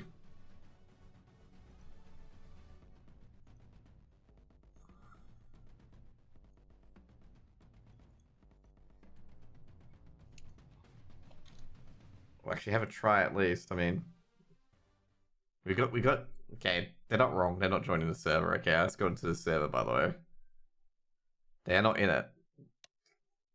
You know, I forgot as well to actually put up the HUD.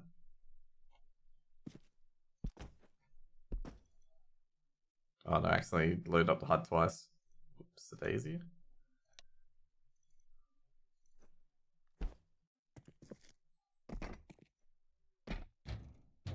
Yeah, they're not even kidding. They're literally not in the server. Like this is like I say, guys, if you're a CS:GO pro in the future, please don't do this. Okay, don't do the vetoes and then don't show up in the server.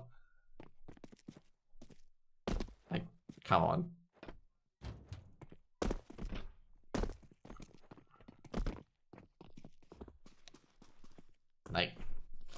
Obviously, in about 4 minutes, Chris Martin and his gang are going to take the win here, okay? Now, if you don't know why I'm referring to Yellow as Chris Martin, is because Yellow is a song by Coldplay, okay? And obviously, Chris Martin is the lead singer.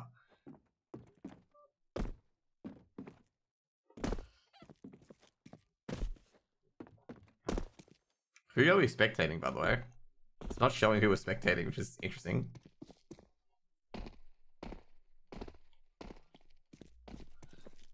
I'm gonna have to force reload this HUD, because this HUD's actually not working, because it should tell me at the bottom who was spectating. Oh no, there we go. Refresh, awesome. Oh no, it doesn't tell you who's spectating.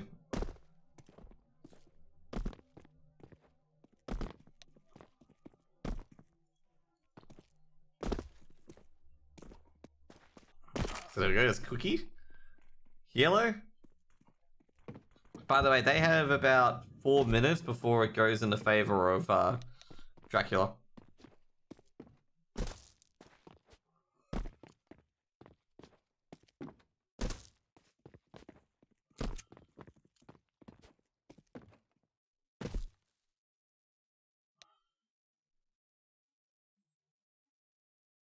Come on, 500x, just join the server, mate. Don't do this to me. What other games are on? Maybe they should have reached out to me like, oh, yo, we're not joining the server. Go cast another game. That would have been nicer. But no. They have to curse me with this, okay? This isn't the first time that one of their games have been forfeited, okay? Not the first time. Is there any other games going on at the moment? Yeah, there's no Namers and Peter Patter versus Team Ches.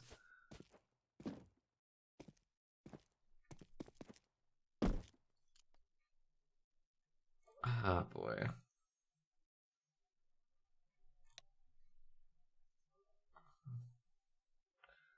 We'll get no Namers and Time Waves. If not, we'll just wait this one out until these guys get you know, they lose because they waste everyone's time.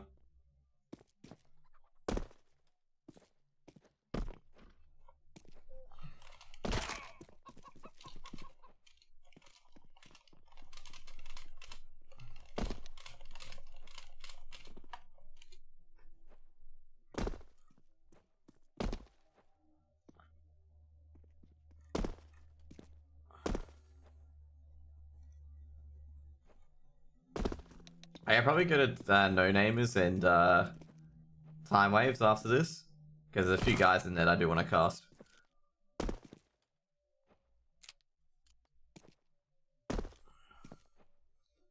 It's just I'm not going to switch it over until an FF is confirmed.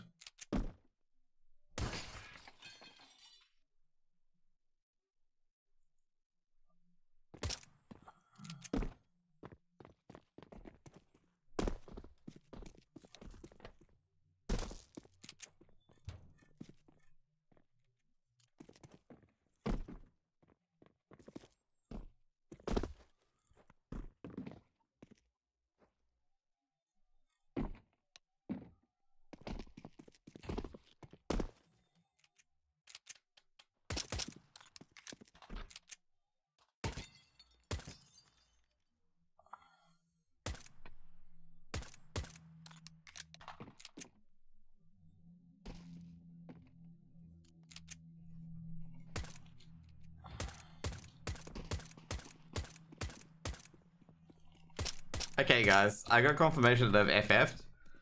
Ah, boy.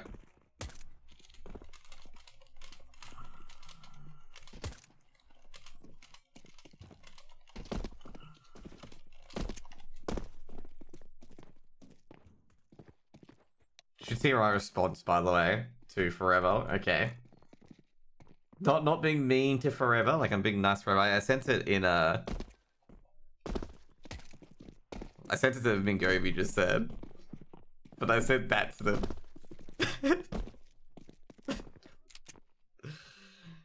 Okay. He should probably switch it shortly. Yeah, they're out of 7 now because that's warm up over. Easy 13-0, okay. Man, didn't even break a sweat.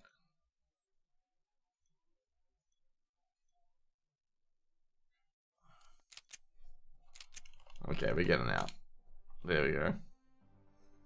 Does it really matter if the IP is shown? Probably not. Okay. Probably not. Okay. So we got No Name as the Time Waves. I don't know any of the people in this other than Savage 2. So let's get some more people. Fuck, what's his name? God damn it.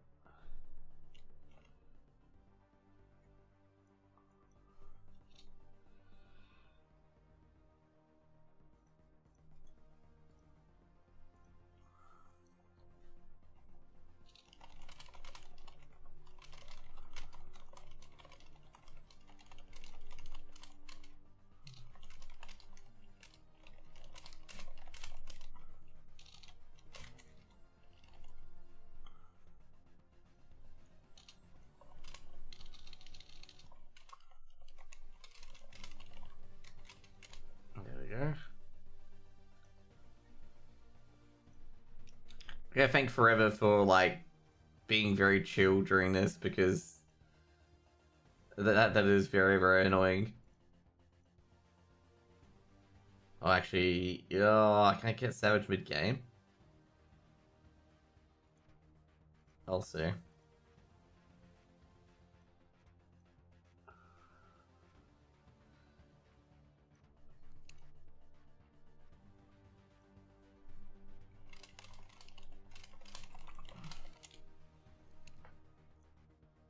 Because he's friends with Bones. Oh, fuck Bones, mate.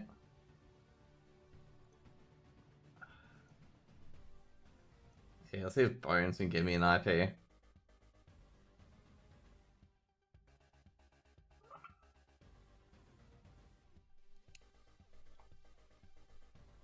If someone goes, oh, is this really the Josh? I'm like, yes!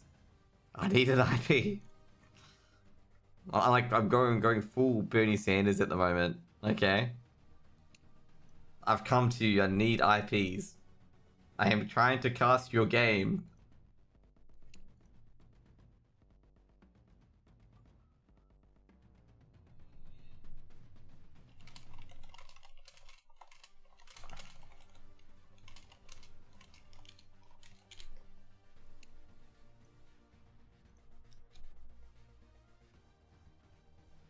Boy.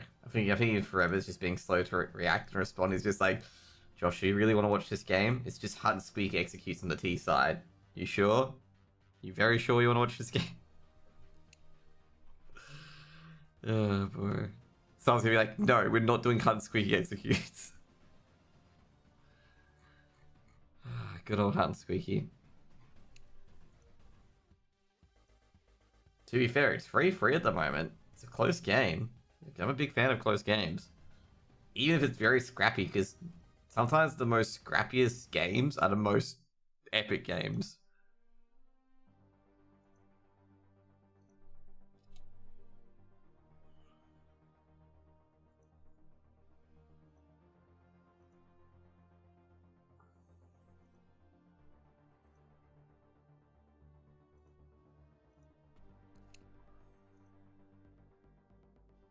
Before I get in, it's like T side 12 Hun Squeaky executes, and I'm just like, fucking seriously? Seriously? Hun Squeaky executes? In my game? Dude, I told TJP, I'm like, TJP, if Rooster picks Nuke and just puts in Hun Squeaky executes every fucking round, I am just going to exit the game and play another game and then come back and it's 12-0 to the CT side, okay?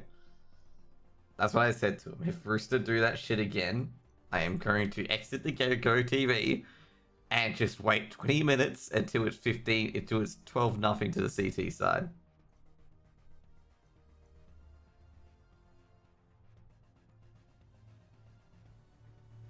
Someone might be like, oh, that's pretty mean say that to him, but mate, like, if you pick Nuke T side, like if you pick Nuke in general, and you just run Hunt Squeaky, you deserve to be 0 and 12 down.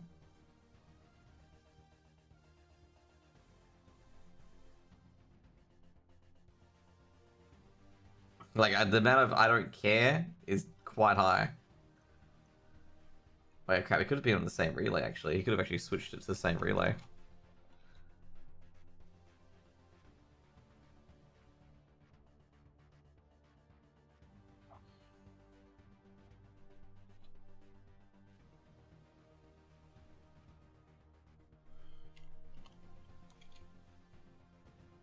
Okay.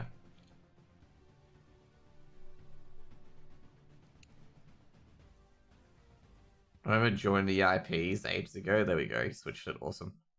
Fucking champ. What a champ forever is. He's got the switch. Okay, cool. Oh, crap. Almost found... Okay, there we go. Almost showed the IP. Okay, 4-3.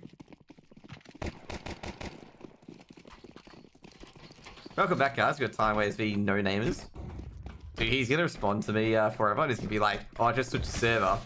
He looks at my stream and be like, oh yeah, shit, you figured that out too? Like, yep. I was like, wait a second, he's probably doing it silently. Good silo play. No Name is jumping onto his mini roof, taking a bit of fall damage. Now Executor is just literally just stormed in. Savage does get a 1 dig in the end, but they're just going to be smashed, or Savage. And Trojan will trade out, and they've got the bomb in inners. And all these lovely fellas from Time Waves are basically out in CT lobby just chilling. It's going to be 5th round for No Namers. Not really much you can do. You're versing 8Ks and you just got P shooters basically. Kebab trying to go for the 1D, but Executor, well, Executor Psychic Pokemon just throws Egg Garage or whatever it's called these days. Insta Psybeam. Almost threads the needles. Flodge trying to run away. But the XTC exchange makes it 5 for the No Namers. You know, I gotta give props to Dyslexic as a name, okay? The guy Dyslexic, because you know how sometimes people spell dyslexic correctly, and they're like, "You're not really dyslexic, are you? Because you spelled it correctly." But he spells dyslexic incorrectly. Okay, he gets the joke. It's the meta joke, very meta. Yeah, Executor. I gotta say he's looking pretty hot, Executor, at the moment. Couple of frags there. Meanwhile, they are doing a Hunt and Squeaky execute, but they do abandon it because I don't like seeing Hunt and Squeaky. But to be fair, they did do an outside hit as well. HE grenades being thrown in. They're trying to charge in. They've smashed the vents as well. Now, Owly gets to first. Does he find any more? Flashbang goes in. Owly misses a few opportunities. Has to reload. Splodge. They do a Hunt and Squeaky execute. And as the sun rises up in the east in the morning, a Hunt and Squeaky execute gets shat on. And looks like it's up to XTC. Time Waves. 4v1. Molly at Squeaky. They're using a lot of their utility really early, Time Waves, because Time Waves only have 2 smokes and a molly now. XTC's got the bomb. Checking trophy. He's checking everything bit by bit. Doesn't want to, you know, if he's going to reveal himself, he wants to get a 1-tap or something like that as well. Checking outside and unders as well. Savage being the one checking unders. Or Savage. It's like French. Savage checking secret as well. Probably going to ascertain this. Must be going down ramp. XCC being deadly quiet about it. And well, meets Kim Bob Kebab. Doesn't see him towards the back of B site. No Name is being stopped in their tracks to be 4 on the board for Time Waves.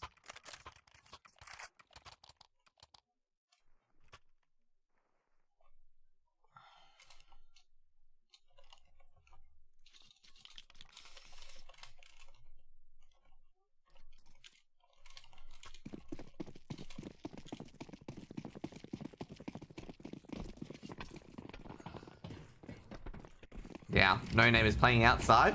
Smokes galore.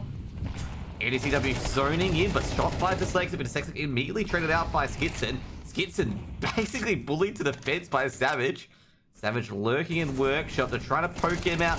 Savage with a spray down. Doesn't get it right, but does damage. Jeez, Ali pops out from Mini. He grabs one. He actually tagged up XTC. Takes down XTC as well. But down a Mini roof is Executor. And he gets the giant blade out and takes down Ali. Well, he gets the AK out. But anyway, you get my choice of words, given that he just stormed from the sky. Now Executor looking towards heaven. Doesn't check the CT stairs and splodge. Puts 5 on the board for Time Waves. Good attempt on the outside aggression. Just Time Waves. Won the duels.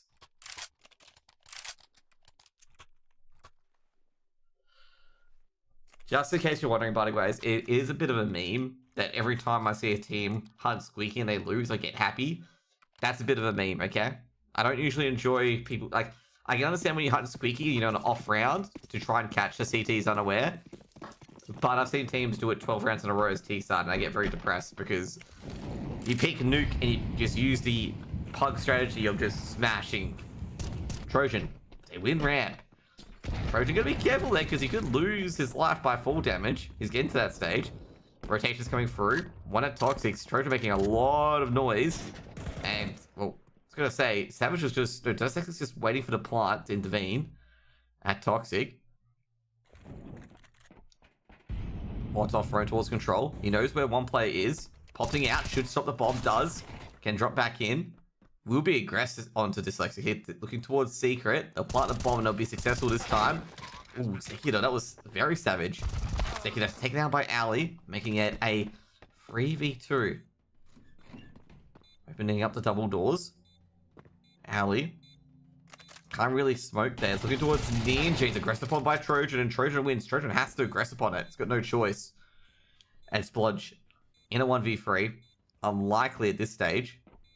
So to play jump out of control. Sees the leg, but the spray wasn't there in XTC.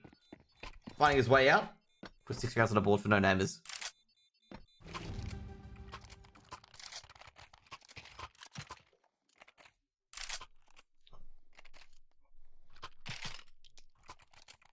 Gotta say, great execute there for no namers.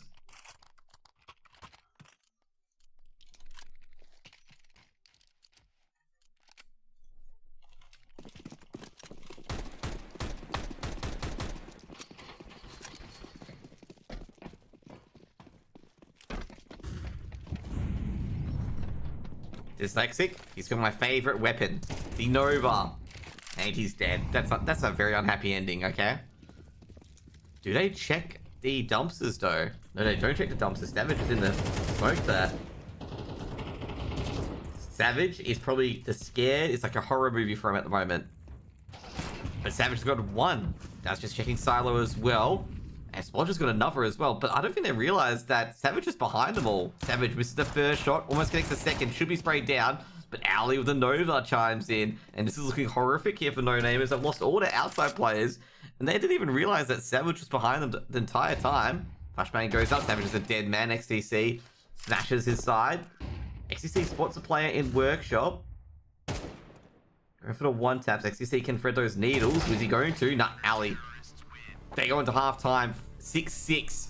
Big round there for Savage and Splodge there. Big round. And I gotta say, like, just no-namers, they were just worked off hard. Like, really worked off hard. Where basically Time Waves are working off each other. Just bish, bash, bob, basically.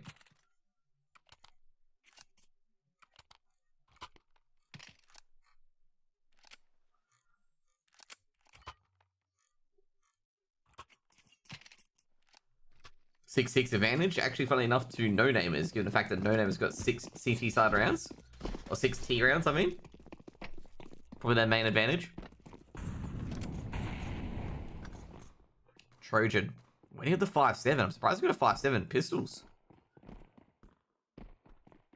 Trojan just waiting. They check him. They're not checking him, but doesn't really matter anyway. The aim wasn't that great. Does grab one. Skitson has to drop off. They're going to go straight towards B. The rotation should have already been in there. They are already in there. Given the fact that they took so long at ramp. But Executor goes down. Ali takes down the NECW. And, well, Northeast Southwest never eats soggy wheat bix. And he drops. And now they got the USP. Oh, geez, Ali, he just ran into double doors. XTC just chilling, looking the wrong direction. He's like, yo, what's up? And he's like, oh, that's up. Skidson, he's been spotted at ramp. Time waves, they can exit any way they want. And they decide to exit the back. They know where Skidson is. They can exit through double doors, but they want to take out Skidson. Go for the pre-fight. I know Skitson's here. Skidson misses the head dink. Flashbang goes in. Skidson does take down Savage in the end. But they're going to have to escape somewhere else. Skidson. Oh, beautiful shot into Alley there. But I think Skidson's going to be careful here because he could die. Yeah, I was going to say, bro. The bomb radius has been expanded. You know, there's going to be so many deaths due to the bomb radius expanding. Okay? And people not realizing it. And that is just one such death.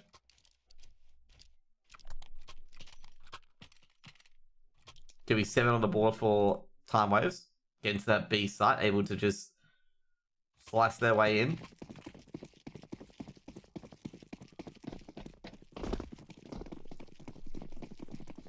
No-namers. Do they hit anyone?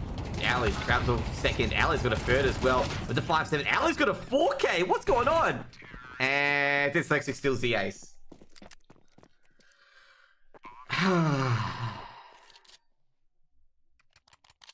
Dyslexic's like, yo, I thought you only had 4 deaths. What are you talking about, bro? Can you imagine a team chat at the moment? It's like, why you steal kill? That's what it is, probably. Alley gets a big 4K. Now gun round coming in, 2 MP9s for Masters and M4, and they are doing Hunt and Squeaky. Are they? Well, no, not yet. Jeez, everything's on fire in Nuke. Surprisingly, the nuclear power is all fine. Definitely nothing bad happening. It looks like the CT side is looking pretty good. Skizzen, well, this is going to be a 7th round here. The first gun round looking very good. Okay, he's being upgraded everywhere. Oh, they get a Mac 10. Oh, that's unfortunate. Another Mac 10. He's trying to find a weapon, but all he's getting is Mac 10s. He's trying to get an AK for winning that round. But all he got was just Mac 10s. Constant Mac 10s. I guess another Max 10.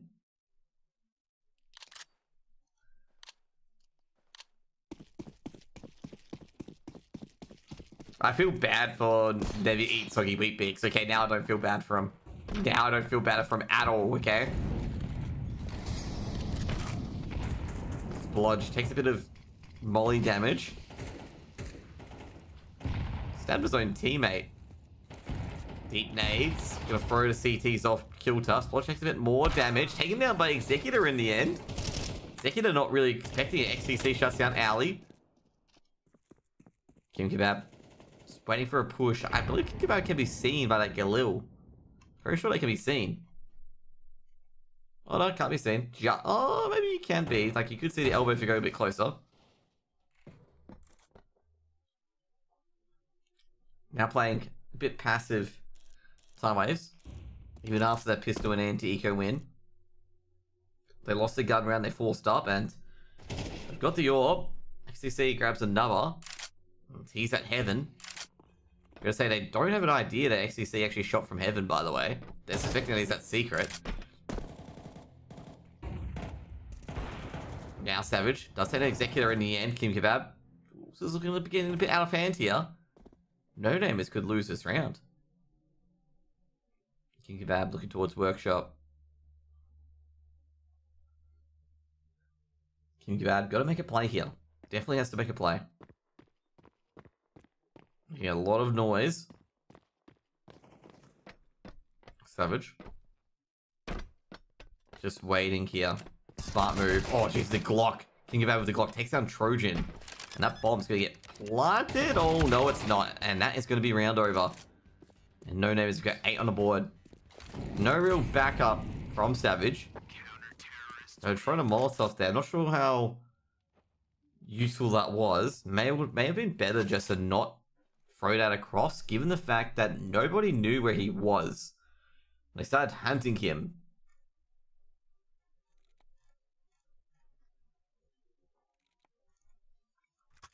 because of it. You gotta be very, very careful of that. Like, you gotta be very careful of the Molotovs and stuff like that, and the grenade and information you throw out, because in some situations, they legitimately have no idea where you are. So, like, throwing a nade or anything like that, give them a big ascertainment of where you guys are. So it's gonna be the hero orc play. No namers. They've got the control that they needed. Few stacks on the T roof there, trying to get to silo. But XCC's got that all controlled. So you see walking through. The silo players going to be very careful. They are not very careful. As XCC grabs one, but Splodge from the top will take down XTC, and that's an AK getting picked up because that's deep in the CT territory. Checking out is not really much they can do because that AK can be picked up. None of them have picked it up yet. Kim Kebab drops. I'm gonna say for Time Waves here, they've got to really pick up these weapons. Like, the AK is would be very good here. Making their movements in towards B. Because, Splodge with an AK, like, if he misses a 1 dig, he's in severe trouble because he needs three clips of the Deagle there, and Deagle fire rate's not that quick. And they've also got a slower weapon on the AWP as well, so if he misses the shot and the AWP's unable to trade, the AWP could go down as well. Meanwhile, the defenders, no one's actually on B, so they could get a big defense here. Double doors will open and they'll rotate over. Not really much they can do. This could be a free plant. 4 time waves. Rotation is coming through. This exit goes down. Splodge picks up the M4. They know where he is. He gets the spray. He does get the spray. Great spray. And that's going to get 2 more. Being deep, being tagged up. Should be taken out by Executor as he slides through. And that's what happens. All picked up. And that's going to be the round for no namers. Guys, that's an impressive round by Time Waves, given the fact it was a 5v2. Able to get it down to a 2v2. Obviously, fortunately dyslexic. As he gets, as he puts it down to a 2v2, gets immediately traded out.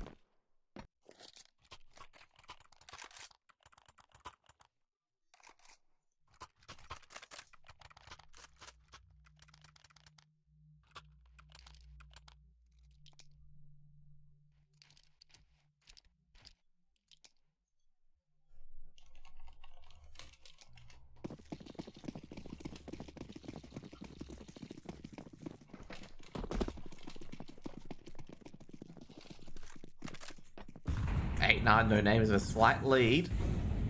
Slender lead at that, but they got the bomb plant, so the AKs are out. No name is fortunately got M4s on the board as well. A lot of utility being thrown over. I'm gonna say Splodge, even though he didn't get that rifle earlier, he still did a decent job with the M4 he picked up. Kim Kebab launched up, boosted up. Doesn't see anyone in workshop. There is a player in workshop. SEC damaged a bit. With the AWP trying to line up. Gonna have to go into a different angle. Ooh, tries to snipe the pouch. Executor does get a kill though. Outside of, in the vents. Gonna rotate over. And a bit of course, Splodge takes out an XCC, and that's the AWP out of play. Looking towards heaven. 1-for-1 trades. My problem with the 1v1 trades, they're gonna get a multi-frag here because they're 1 kill behind. And Kim Kebab finds that kill. Almost gets second, but Executor able to hold. Bombs dropped. Smoke to be thrown in. Now Executor going to CT vents. Strong position because Savage will have to full clear it. Oh, Savage doesn't have a HE. I wonder if Savage will use a HE. It would be a smart move if Savage does go for the HE. Shaking towards heaven. I reckon he will throw the HE. Spots one there. Picks the bomb. Goes into the vents.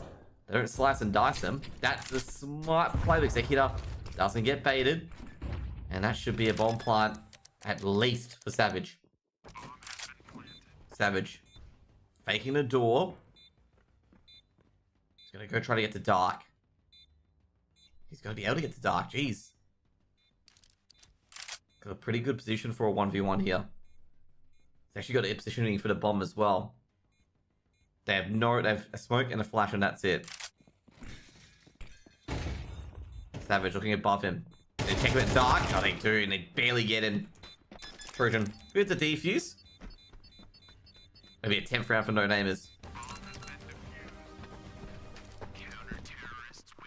Savage played that pretty well there, I'm going to say. Played that really, really well. Because in that scenario, it gets across towards B. I'm a bit surprised that No Namers did not check it earlier. Because he only just planted a bomb, so he wouldn't have a great post-plant position.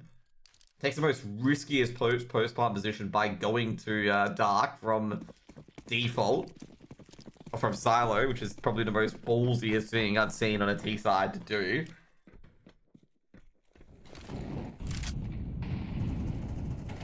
Executor, outside mini. In this outside control, Time Wave's looking pretty flash. A lot of smoke's been thrown down. I'm gonna say I'm liking the nuke being played from both Time Waves and No Namers. Like, they do play a lot of outside control, like Squeaky and Hut weren't the main things. Obviously, there's obviously mistakes from both teams. Oh, this is not looking pretty good. Does he get the head? No, he doesn't.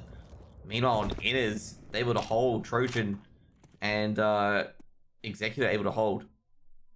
And this is just not looking too good at the moment for Time Waves. They've got Kim Kebab lurking now.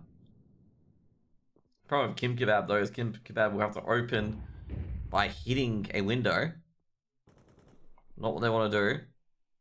Dyslexic does win on outside. Looking for the second workshop play. Gets it, but never eat soggy wheat bix from heaven. Able to just guard that joint. Kim Kebab still got this B control. Problem is that the ramp player is on site, being Trojan. When you lose ramp, you just immediately go on site. I know Kim Kebab's around here somewhere, but I don't know where. Splodge, he doesn't have much time. They've just got to pick a site. B seems to be the site you want to go. Let's see if they can get one of these players out of there. Any interruption here, especially down on vents, is huge. Splodge, got to get up to the side here. Kim Kebab's grab one. Grabs the ramp player. Bomb's going to be planted for Silo. Could be interrupted. And will be interrupted. Splodge goes down. Kind of has to commit in that scenario there. Now Kim Kebab is going to be left alone. That's going to be, obviously, 11th round for No Namers. You gotta go for the plant there. Like, you gotta go for the plant. Even if you go down, at least you get the bomb planted. And gives a chance for the other teammate to win. And it also gives everyone $800. It's a hard one there because you panic when you get caught like that. But hey, you're not gonna be able to plant that bomb. Like, as soon as you jump up like that, it's 5 seconds to go. Even if you win that duel, you just gotta go for it. Even if you die afterwards, $800 in everyone's like a lot better.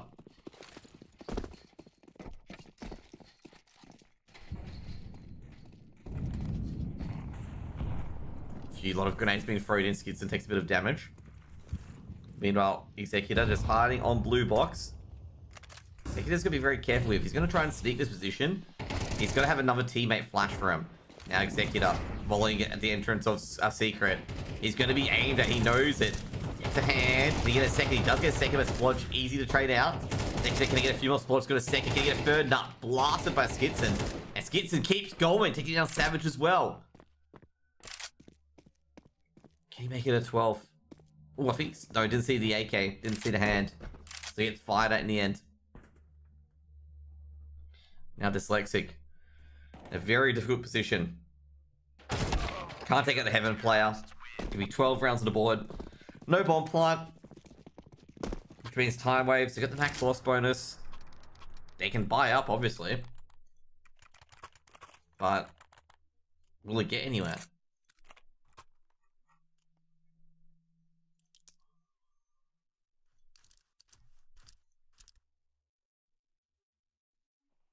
To be honest, I think that's gonna be a 13-8. To be honest, I think No Namers finding their rhythm on the CT side of Nuke. It's the CT side map after all.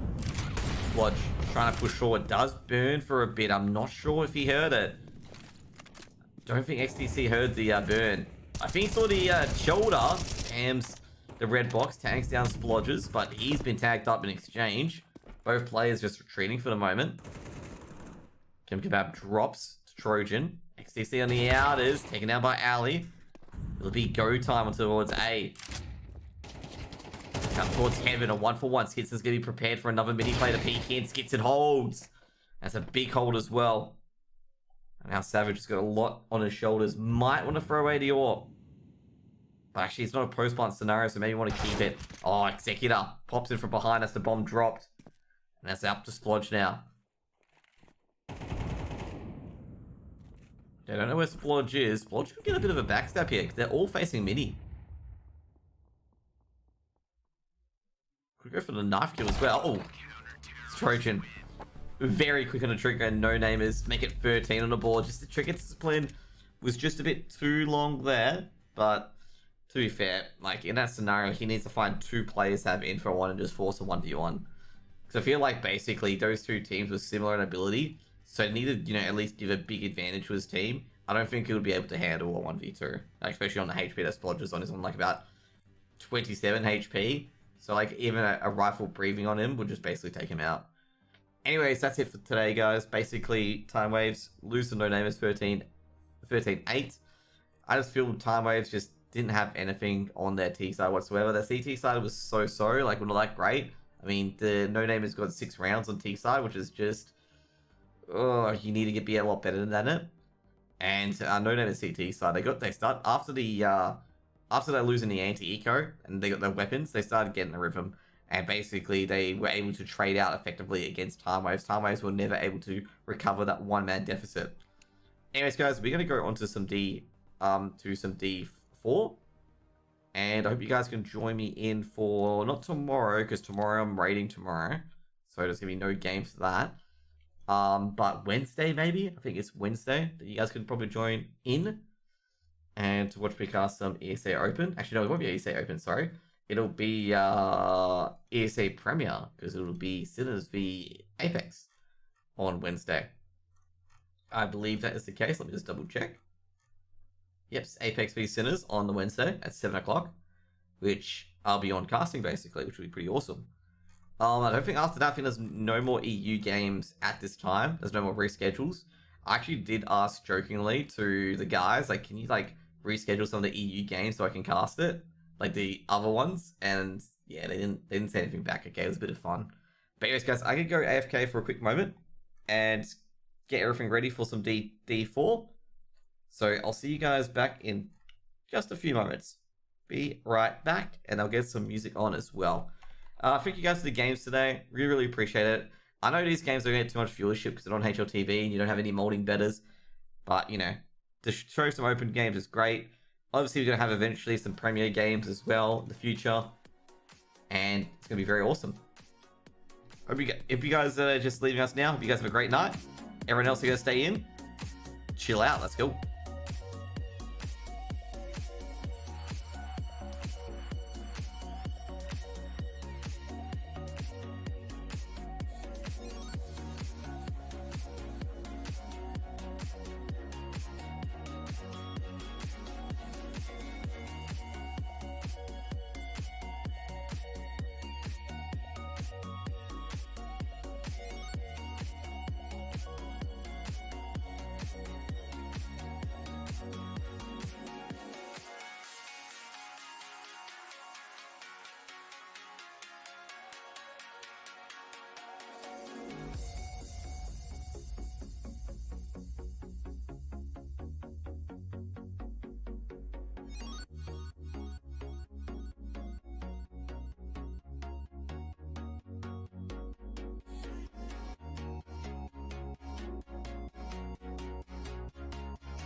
You guys, I'm back. Thanks for the cast Norris, dude. Yeah, I saw you in the team, so I did.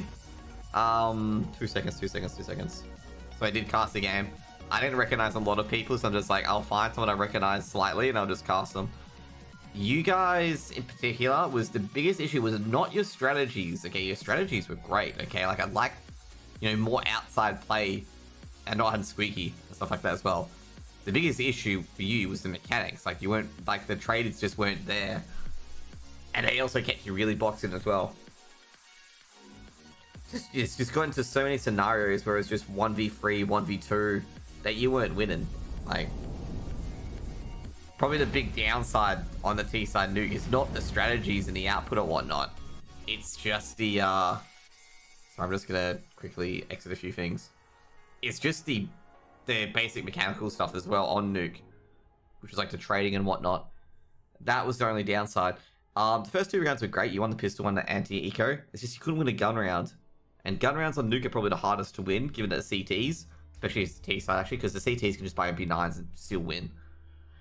Yeah, that's pretty much it. I think basically Executor had an amazing game. He did frag out very, very well. I'll say as well, like I think one thing a lot of the lower teams don't get as well is that you don't need to buy the AWP on nuke, especially T side. You could probably get by with a Krieg. Like, I think probably that's what you may want to introduce. Like, instead of AWPing on nuke, try to put a Krieg or maybe an AK in there as well.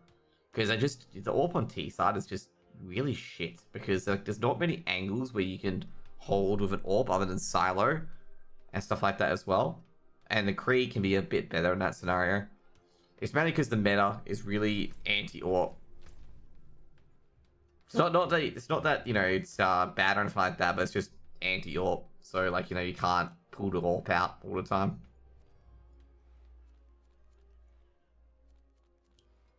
What am I looking for? Should I just do this one? Just gonna check which one I'm gonna do. So I've got retaliation. No, I need to get retaliation and night howlers. So night howlers is a seaside descent. Really? Seaside descent's here, isn't it? Yeah. Okay, might as well just do this and go to seaside descent. First game since IEM, so I was feeling rusty. Okay. I'd say overall, just you probably lost on your CT side. I mean, since they got 6 rounds on their T side, I think basically, yeah, No Name was feeling really confident they're going to win that. That's probably the downside, is like losing 6 rounds on your CT side.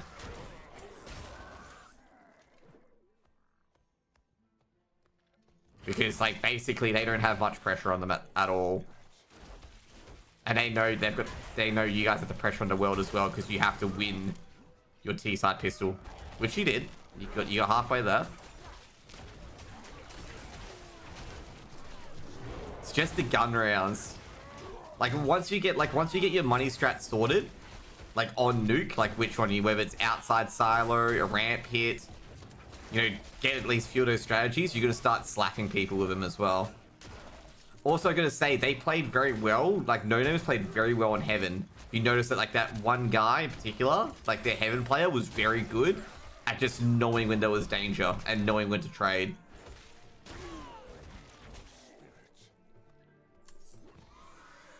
Like that Heaven player was very scary. Because he was just fucking giving you absolute terror.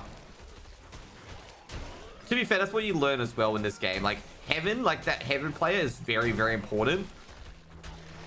A lot of people forget how important that Heaven player is. It's not the outside player that's important. It's the Heaven player that's important. Because the Heaven player also, not only does the Heaven player have to stop inners being pushed, they have to also help out the outside player as well. Because the outside player gets no support, gets flashed out consistently. They're going to creep up and it's going to become a horror game for that person outside. So hi, Clip Me in Dark. Alright. Guys coming from Control. So if you come from Control, the first place you check is Dark. From Control. The guy came in from Control, so he's going to check Dark first.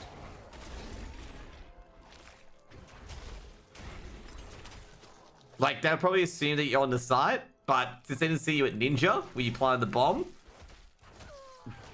general rule is you clear Dark first. Could have been ramp. You clear dark, then ramp. Because, like, basically, your first clear will be the one closest to you, which is dark, and then you go ramp.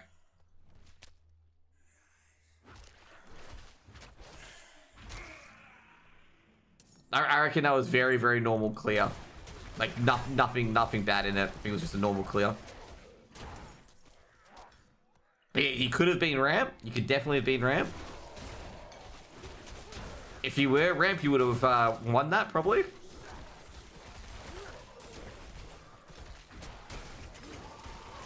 Maybe they thought that you could have moved quick enough to go to ramp and make no noise. Because that would have been their logic. Then how far could he have moved without making any noise? Oh shit, I'm gonna die here.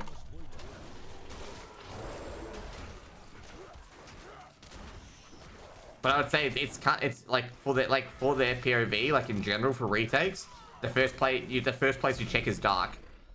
Because I've seen too many wins in like 1vx scenarios when a person's been in dark.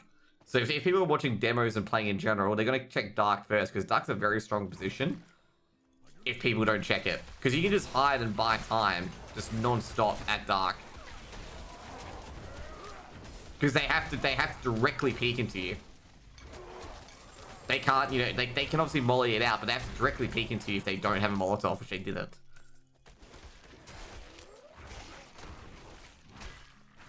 Okay, there we go.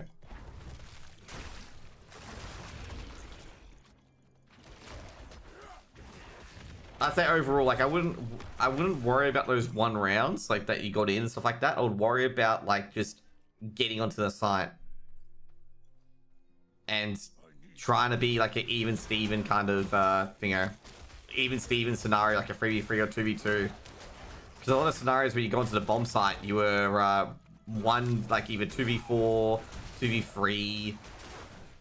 Like you didn't have the advantage or anything like that. So on the retake, you had to get a multi-frag.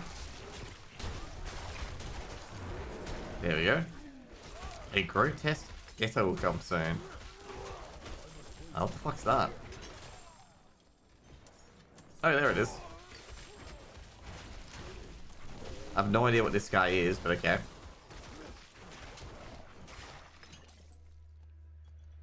Cool.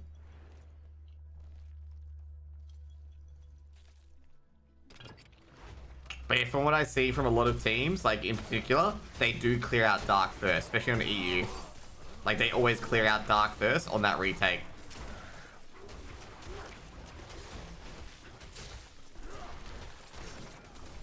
To be fair, I've seen a lot of EU clutches where they win it from dark, so probably more of a traumatic response than an intellectual one. Oh shit.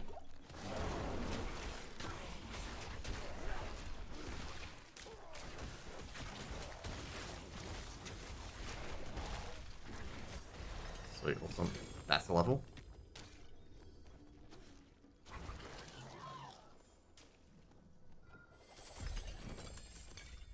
Okay, sweet. We play Catch Fendo Prac Evo. Appreciate your feedback. Oh, I could tell that you guys didn't prac. I figured that.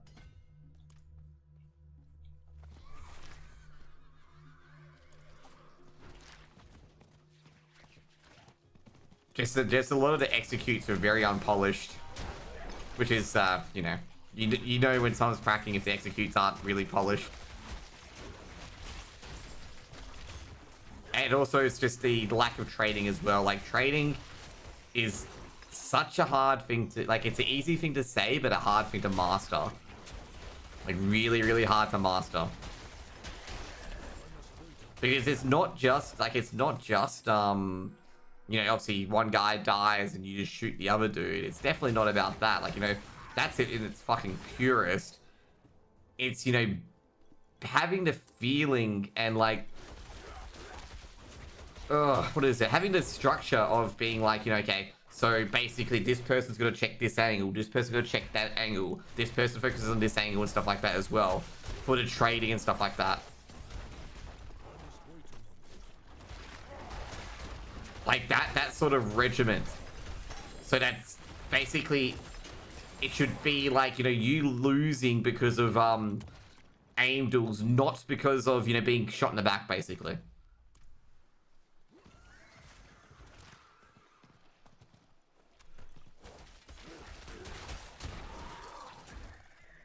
So let's say, for example, you know, your player watching lobby, you know, your player trades from lobby, and then basically you trade back, but the, you know, the lobby person gets a good spray transfer onto you.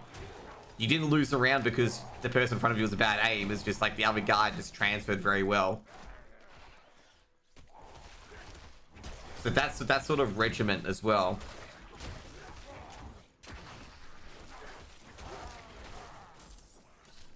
Also, I'd like to mention, I think it's one of your CT rounds, that they didn't know that you were in dumpster.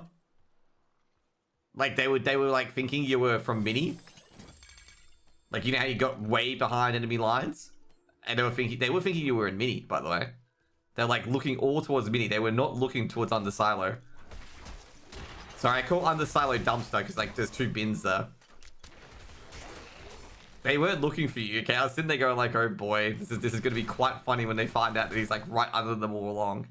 With the 5-7? Yeah, with the 5-7.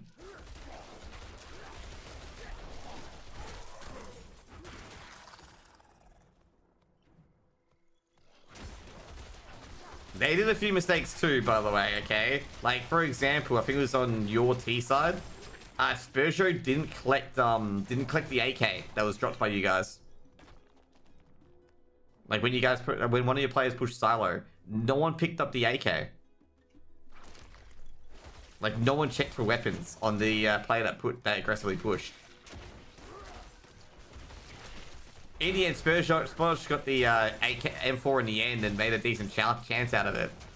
But it's just like, you gotta just double check to make sure there's not a weapon on the person. That wasn't your guys, that was the other team's mistake.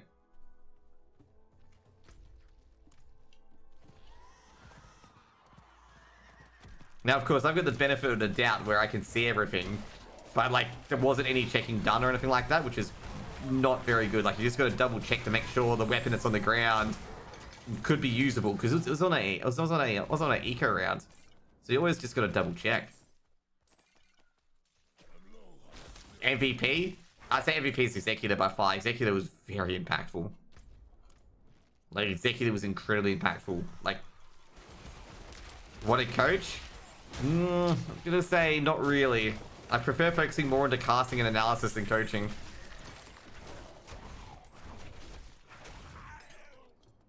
Because coaching requires a different set of skills, like a really different set of skills. Like being critical, but in a way, and also you gotta have the respect of the team as well, because you can't really be critical when like you don't play the game.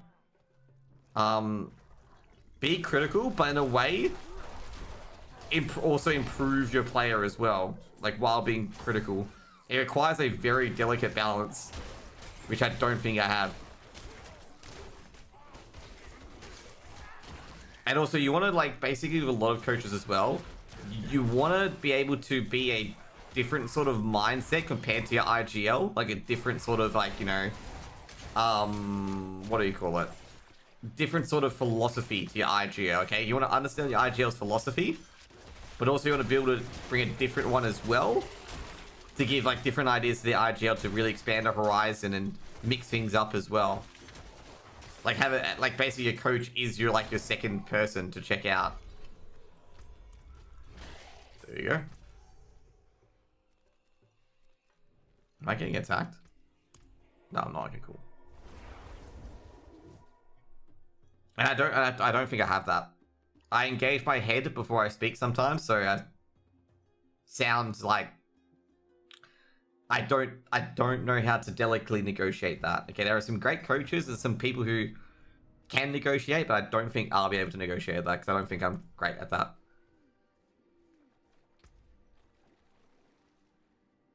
Oh, we got this actually. That's quite good. That's a big upgrade, but I think I'll just keep that for the time being. I'm not sure what role I am.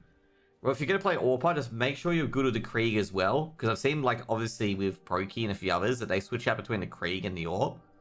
If you're going to AWP, just, you know, you don't have to go full AWP every time. So sometimes you may want to, you know, pull out that rifle instead. And I think in Nuke you want to be pulling out that rifle. Like, you know, just pull out the Krieg.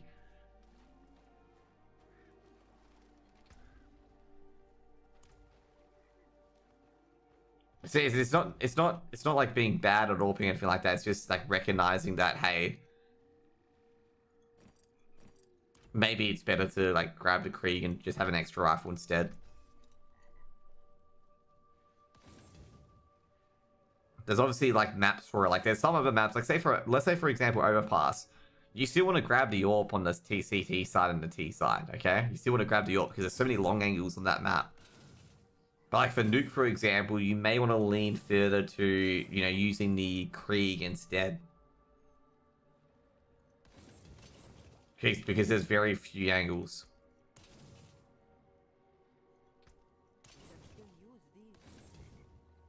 Jeez.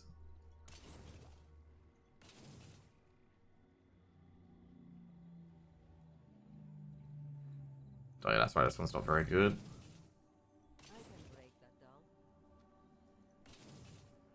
You gotta do what's comfortable for you, but I felt like, you know, Krieg is probably something you want to switch to on that map. Or even an extra AK.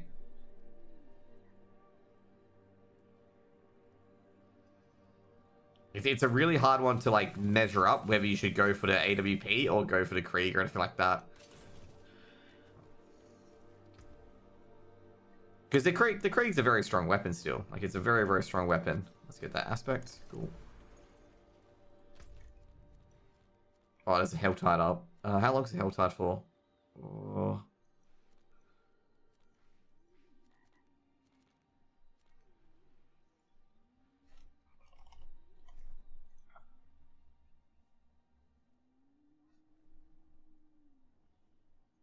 Okay, there's a Dancing Steel.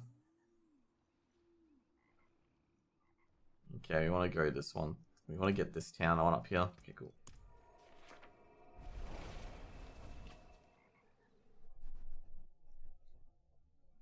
I actually realized today there's actually people who have not completed the D4 campaign. There's one of the WoW streamers I know, and I swear they were playing D4 on launch, and they've not completed the campaign. I'm sitting there going like, wait, how?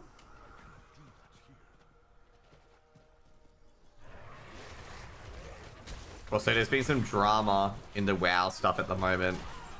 It's, I gotta say right now, it's, if you've ever heard of the Volti drama with Asmongold, it's basically that.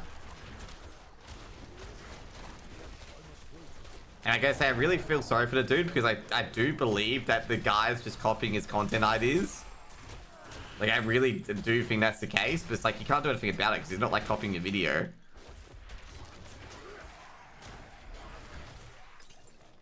Like, pretty much what happens, like, all the information that this guy's getting is literally from this dude's website.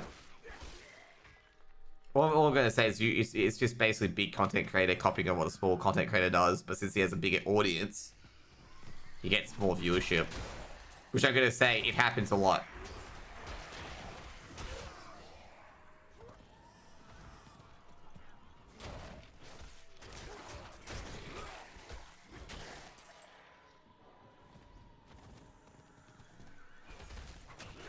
Dude, I've had it, I gotta say right now, I've had it happen to me a lot of times as well, where I discover something and basically make a video about it, and obviously someone takes the idea off me, and then, you know, they re-upload that idea and get more viewership.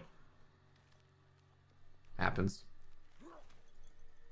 Like, basically the person's just accusing the guy of copying his ideas. I think it's like Maudi and Mr. GM, which I'm gonna say I reckon he does, because Mr. GM's just been basically like, every time Maudi releases something, like basically Mr. GM has a YouTube video literally like 4 hours later about it, and I'm just like,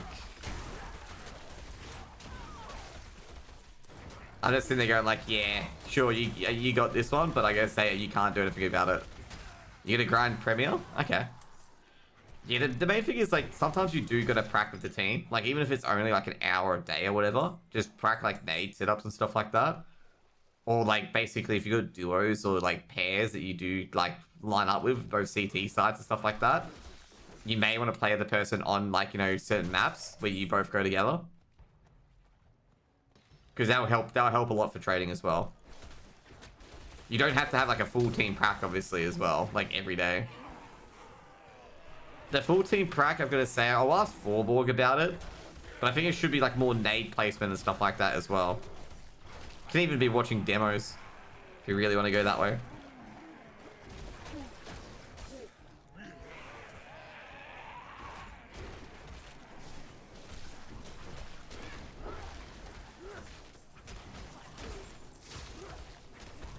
But I'd say I do remember Vorborg told me once, like one time the entire prac of Copenhagen Flames was then just learning grenades on overpass. Okay.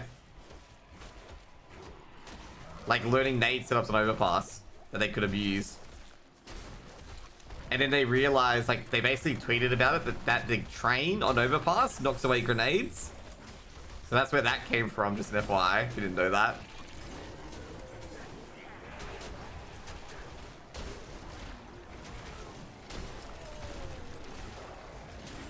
Oh, jeez.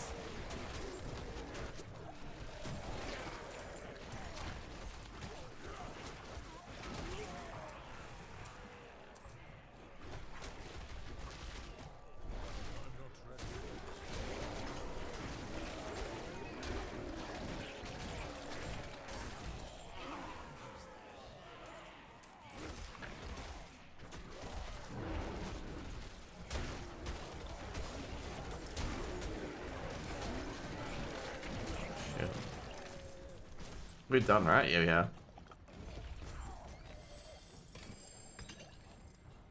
Good.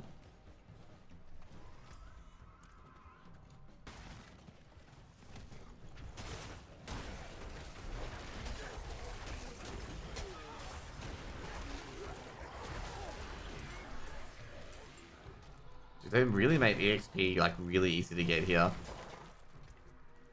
I'm so happy with.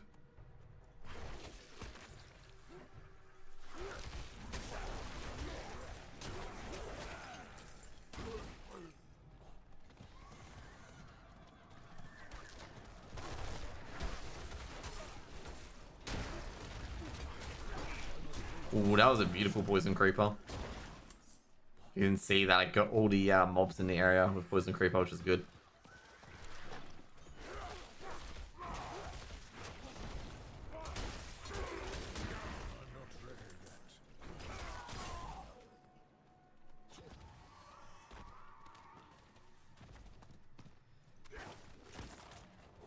There we go. Let's go. I cannot do that here. Okay, I got a town here. That's good.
Thank God they changed this, by the way. This used to be so bad. Like, you can let a single sacrifice go through.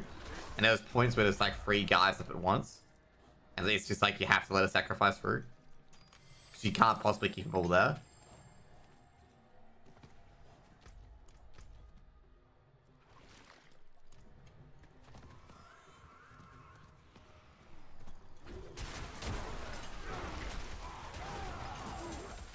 Jeez, that was brutal.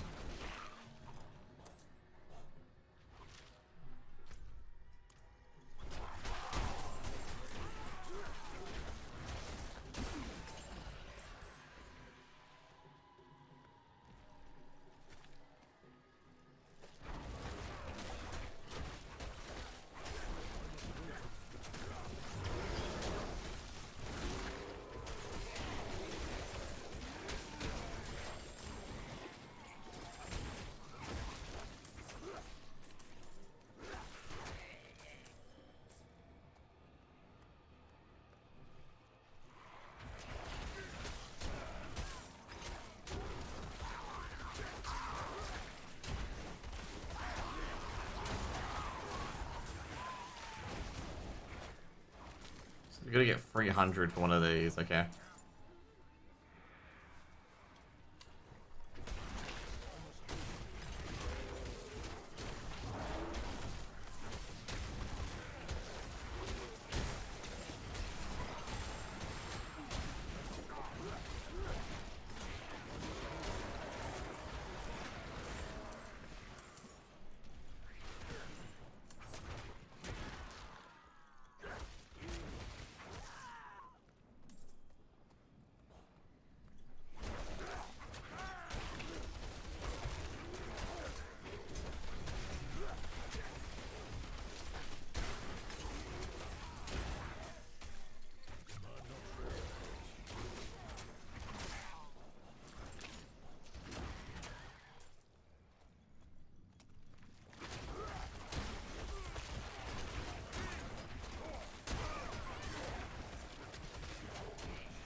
Wait, he resurrected? What the hell? Did he never die? Probably never died.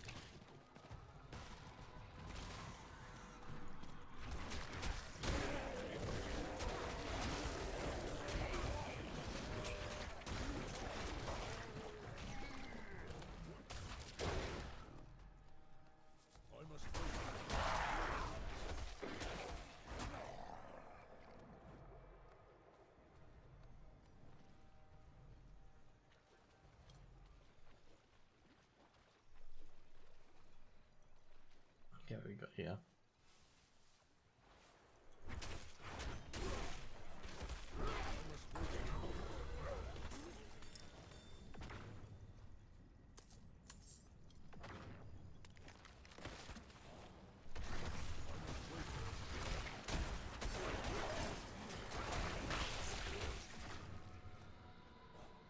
Okay, 286.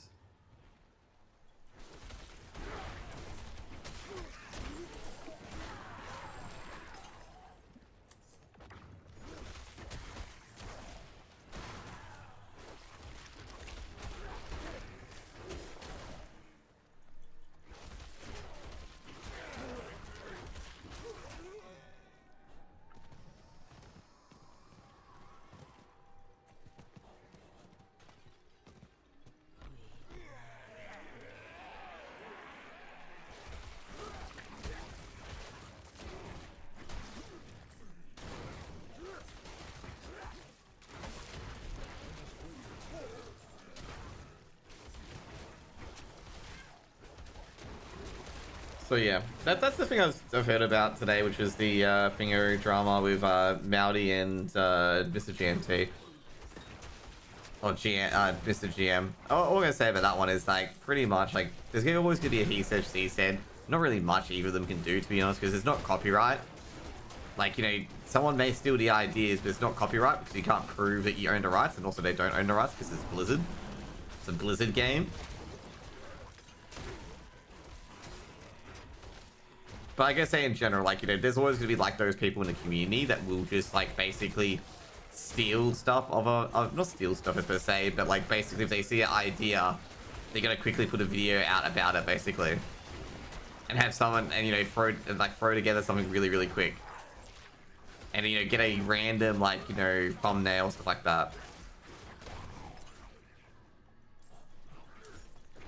It's not entirely unusual.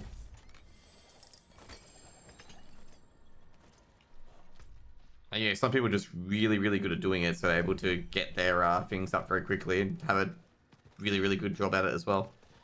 Like, you know, do a really good job at it. I do feel bad for Modi as well, because that's pretty much what he's being used for by Mr. GM, which is obvious that he finds out like all the tips and tricks, and then Mr. GM makes a YouTube video about it. And since he's got the bigger audience, like, you know, people are looking for his YouTube video, not looking for some random dude's YouTube video.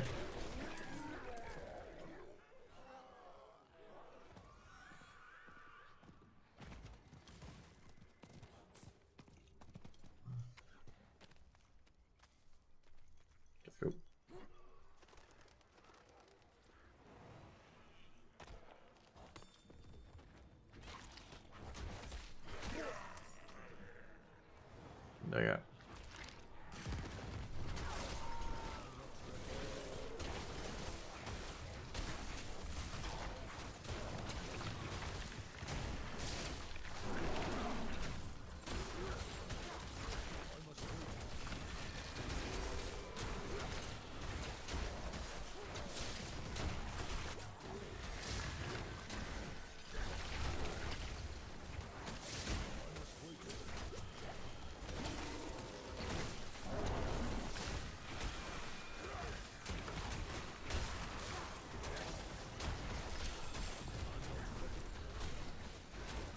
There you go. Oh shit, he's got pillars? He's got the pillars. Oh, he does.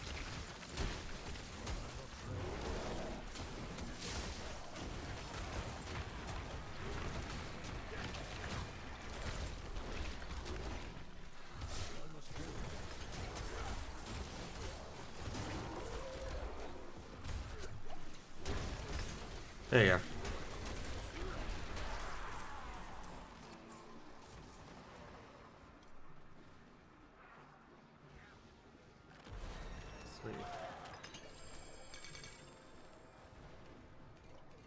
Okay, I don't know what the living steel gives, but anyway.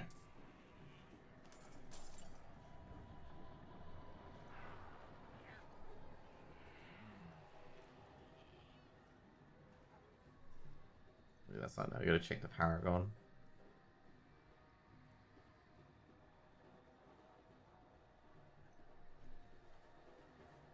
shit, we got like 70 things out of it. Can we get... We'll keep going into this.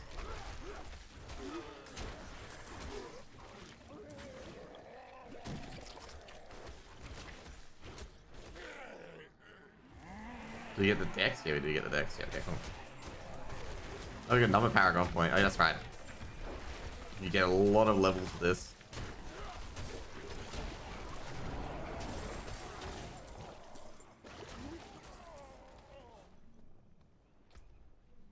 Okay, so we go down, and yeah.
There we go.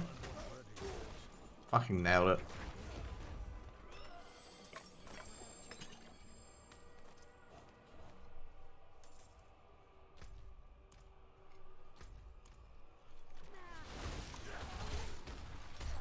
Shit, gotta get out of that. I thought it was not stunned.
Another Paragon point. Feels good, man.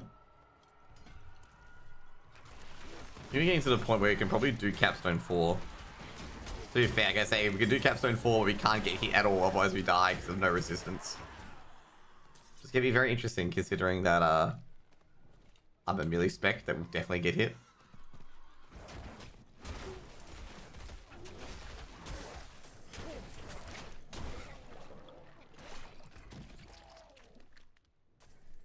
Where is the blue steel? The other blue steel?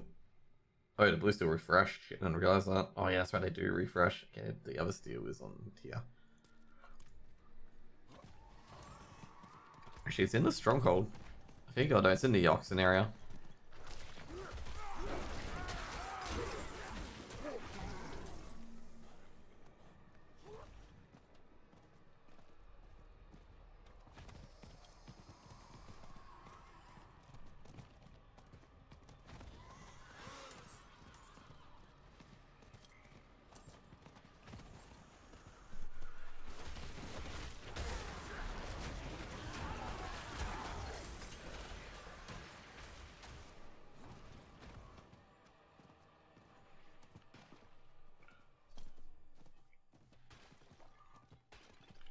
Not while I'm in town.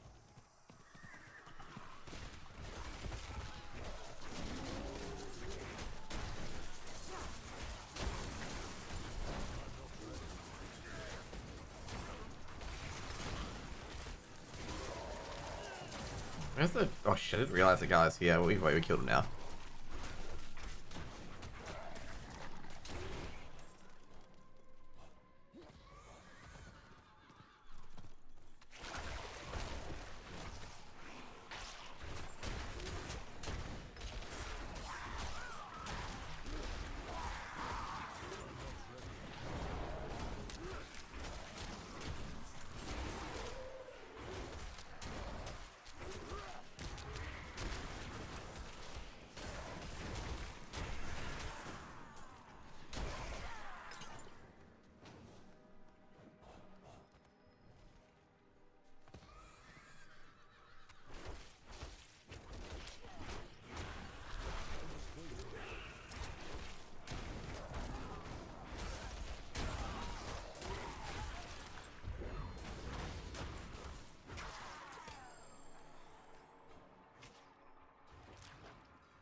Oh, there's a guy who's playing Pulverize. He got the thinger. He got the thinger.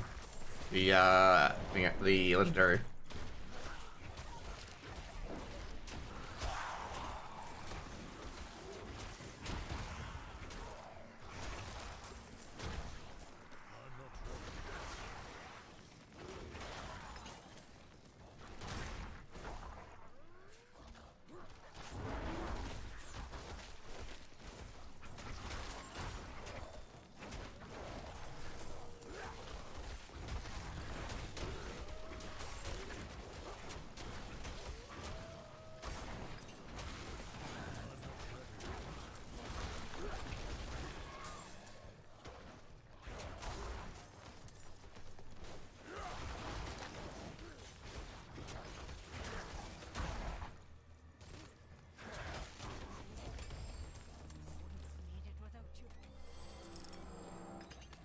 Yeah.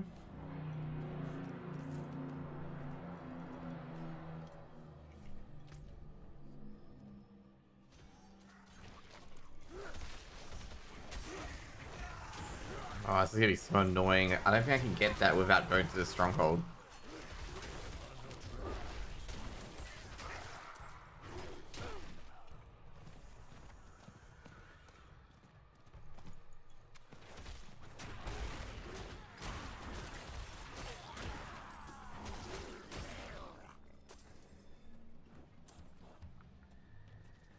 I must wait a moment.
See if we can kill this guy in 5 minutes.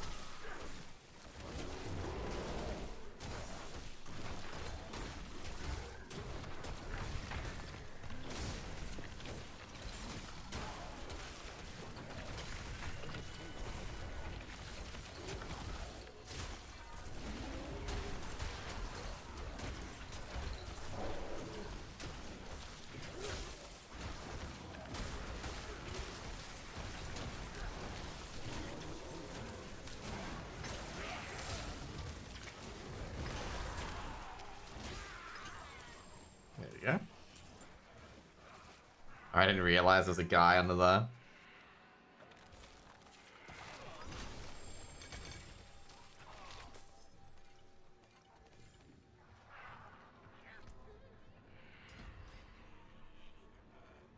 I believe you want to get, what's the next one? Is Ancestral Guidance.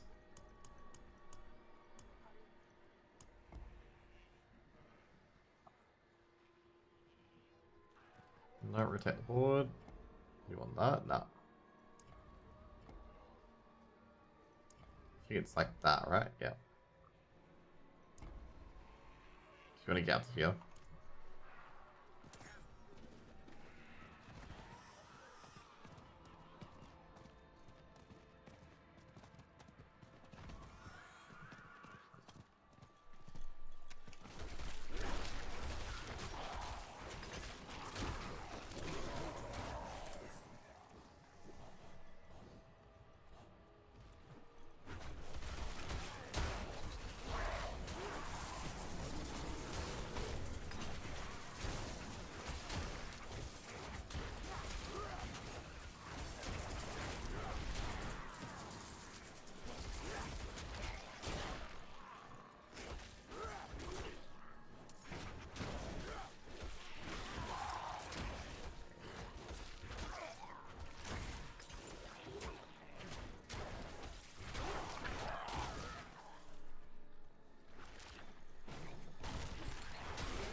I thought that was Reaper. I'm like, what the fuck is Reaper? But no, it's just Keeper.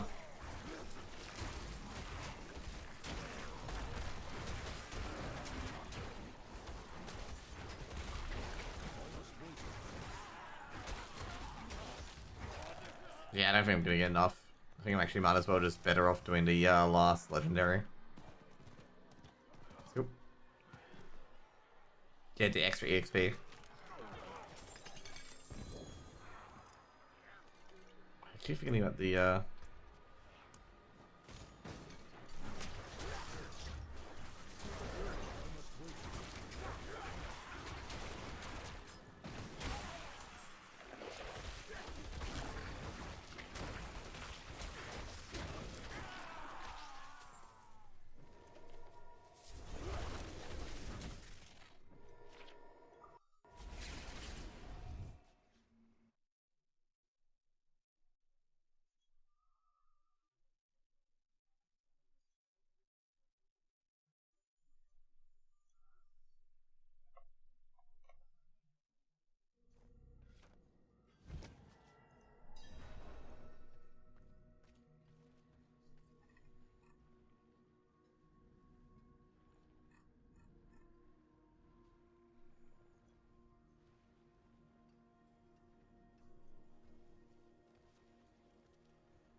Ooh, tutor poison creeper. That's what we got here. Oh, armor's negative though.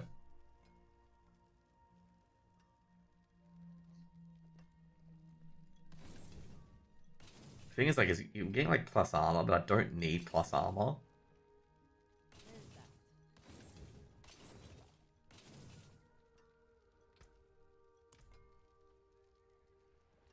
Okay, that's pretty good.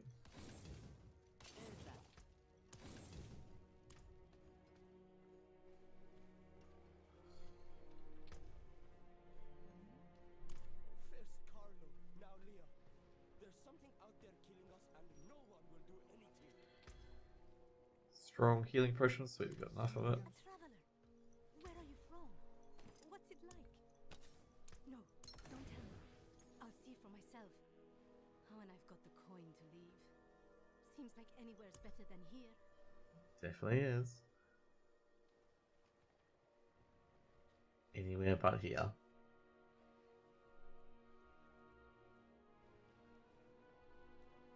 Okay, what do we got here? I'm trying to figure out like things to get rid of. Oh, we need to get rid of lightning storm. Ooh, really good. It's attack speed, that's what we want.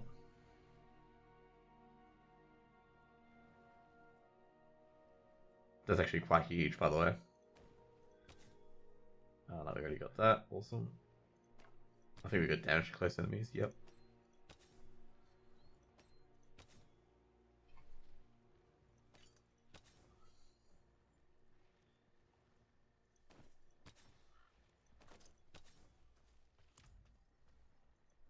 Oh, shit, do we have all the vampirics active? Yeah, okay, awesome. Oh damn, we've got a few of these.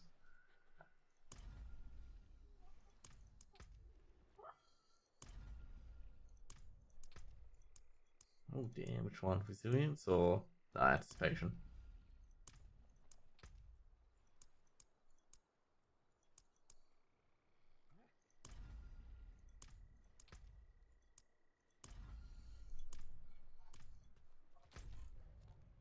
Okay, the next one is we did Serpent's Lab previously.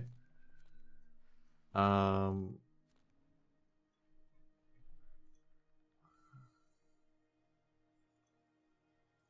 get rid of that. We're gonna go to because we need to get. I think we need to get the last one, which is Night Howlers. It's Fractured Peaks. Oh no, we need to get Sea Thing Descent, which is I believe it's here. There we go.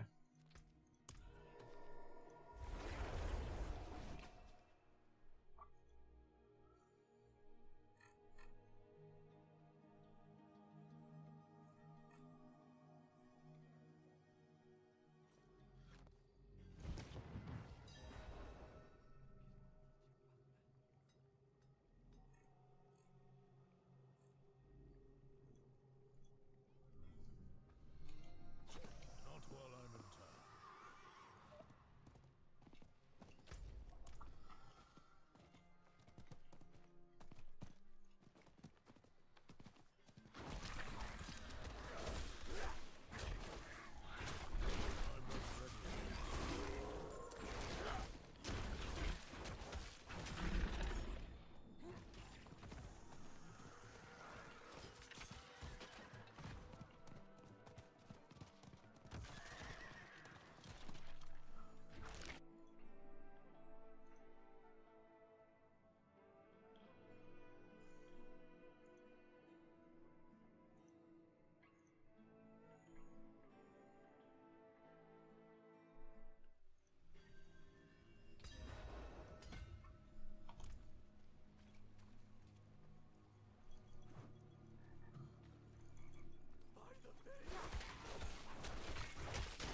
We're doing alright at the moment, actually, on D4. Be surprised that, like, it's a very quick leveling process now. Instead of being an absolute grind.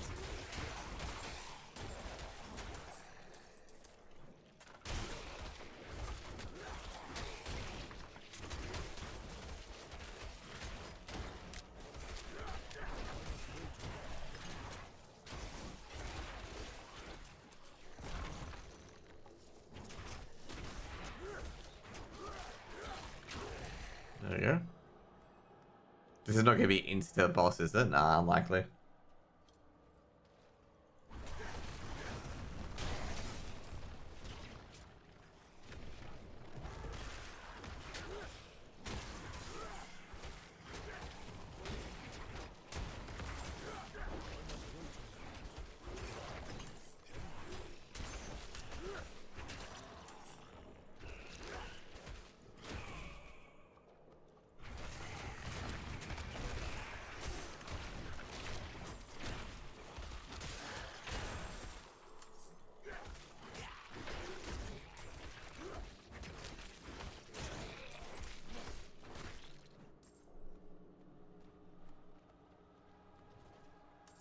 I'm not ready yet.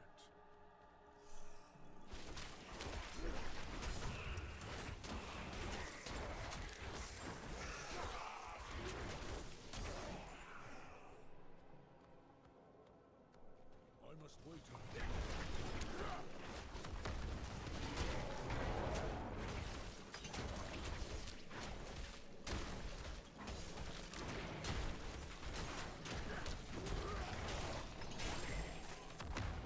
There you go. Travel to the Lost Horde. Obviously, there's treasure here. I must wait a minute.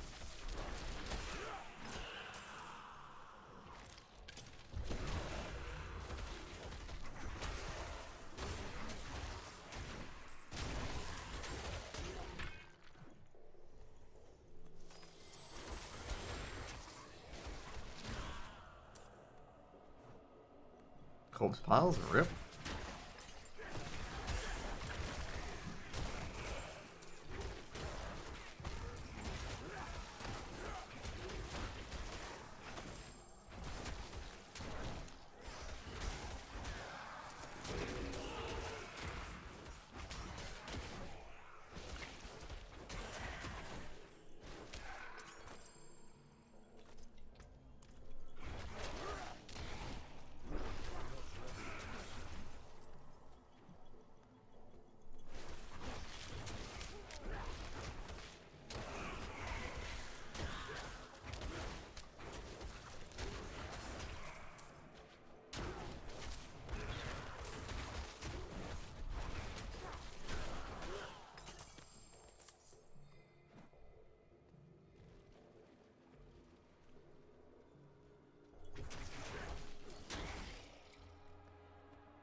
Ooh.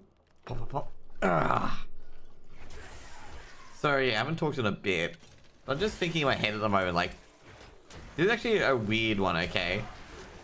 This is also talking about the Mystery Jam drama and Thingo and Modi. It's really odd that Asmongold took the side of Modi.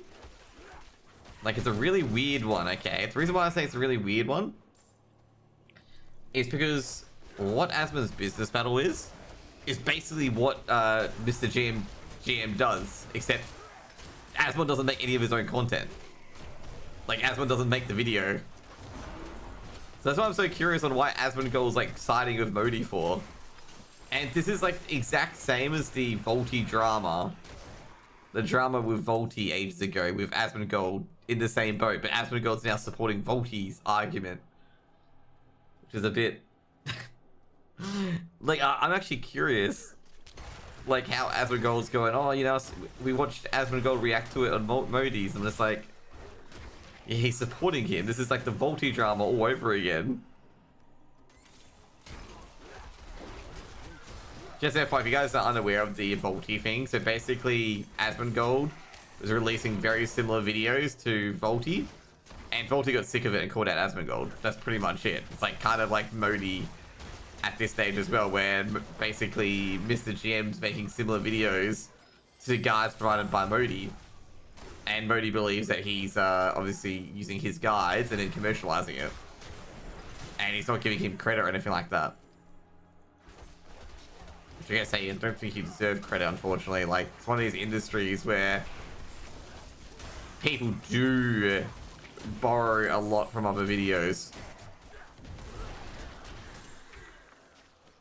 And that sort of stuff. I think people gotta realize as well that people sometimes have the same ideas, even if it's like really, really suspicious. Which I guess in this instance it probably is, but good luck proving it. Like in this instance, I think Mr. GMT, all Mr. GMT does is wait for Modi to post a guide and then post on his YouTube. Like, I would not be surprised if like Modi stopped like publishing his guides, that Mr. GMT would, you know, suddenly run out of content. Because I remember they did this test as well for Mr. Beast, because they believed that one of the kids was just basically using Mr. Beast's content. So basically what he would do is he would copy what Mr. Beast does and then put it up on his YouTube channel. And what Mr. Beast did was he didn't publish because he always published like a day after. So Mr. Beast deliberately held back his uploads for a week, and this guy didn't upload for a week at all. He only uploaded when Mr. Beast did it, basically.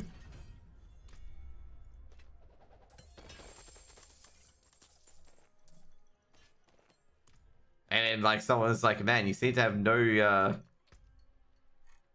seem to be unable to find any content when Mr. Beast is, not uploading anything. Because he actually got a bit of a spotlight as well because of that, because people, like, were testing on him on it, whether or not he would,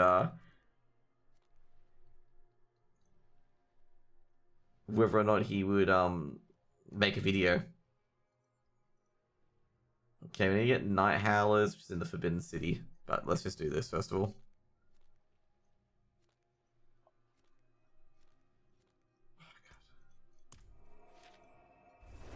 But in the end, they found that all he was doing was just copying Mr. Beast. And I gotta say right now, there's a lot of these guys everywhere. Like, fuck, I gotta say right now, like, even I could be guilty of it. I mean, I think a lot of people are gonna realize, like, you know, even anyone can be guilty of it, like, doing this sort of stuff. No one's, like, immune to it. Like, someone's done it at one point where they see a content idea and they're like, oh, maybe I should make a content about that. Maybe I should make a content piece about that.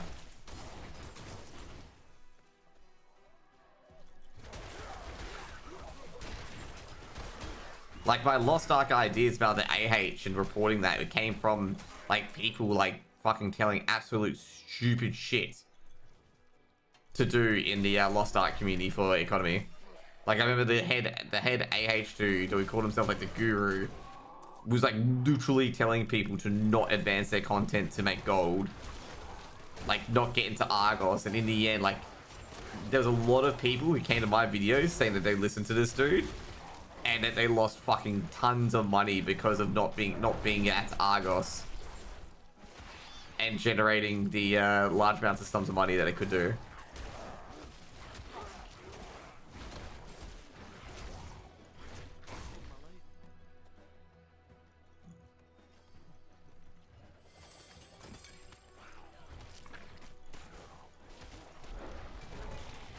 Like, one guy was stuck on tier 2 because of selling all his tier 2 mats and never really got to tier 3 because of listening to the dude. And of course, like, the guy who's the guru now, it's like he does other games where he goes, oh, this is how you manipulate the AH. To be fair, I got a lot of calls right on Lost Ark. I got a lot of calls right. I basically said, like, when you want to be buying potions is basically when the tier's cleared, because potions will be selling very, very cheap because people don't need them too much anymore.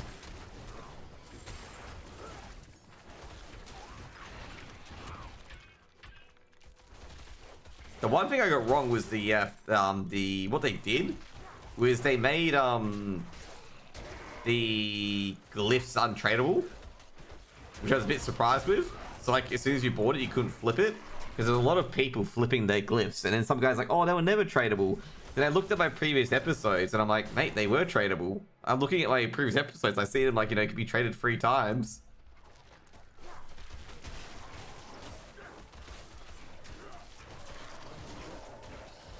Because like even I was thinking as well, like maybe this guy's right, like, you know, maybe they were never tradable. Because I was like thinking the same thing as well, because I saw them as like, you know, they were no longer BOE. And then the guy apologized, like the guy was like, you know, the guy apologized in the end, but I'm like, dude, even I thought you were right. Like, I thought you were right there as well, like. Because I'm like, oh yeah, shit. They are tradable.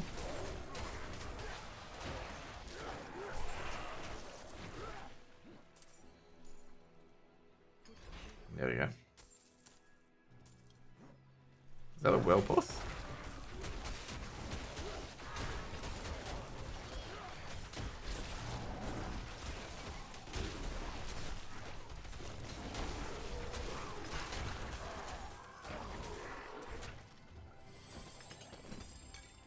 There we go.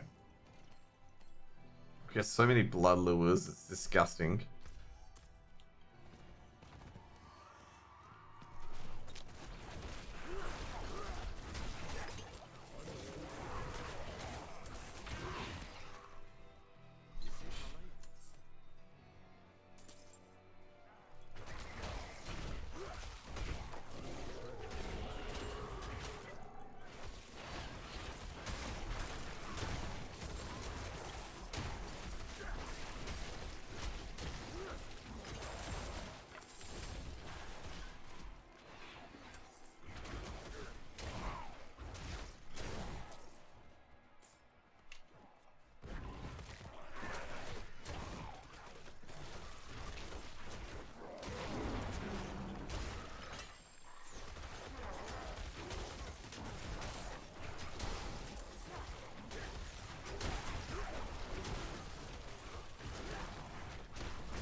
There we go.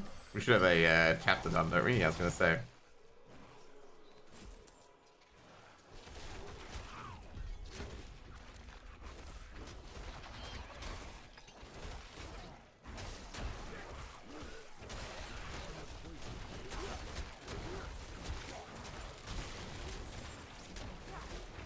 I just realized I can't do the Bloodseeker one.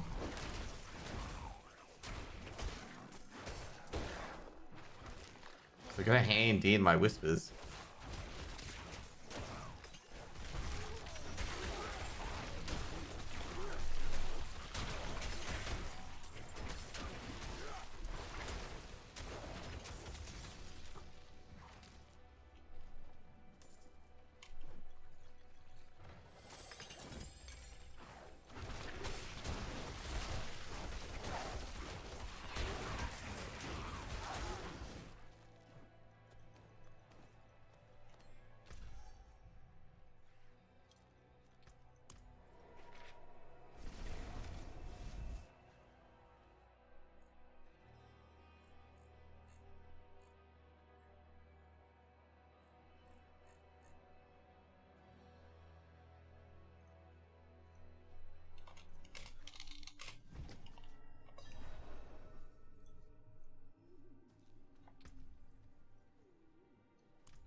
Okay, so we got here.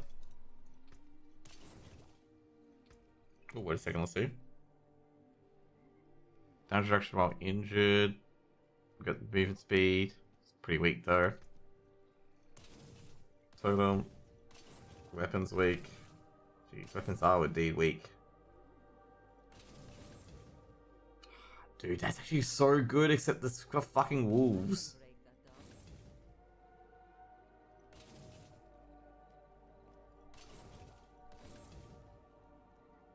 That's top end crit strike chance, which is good. Oh, it's rare, never mind. You can still use these.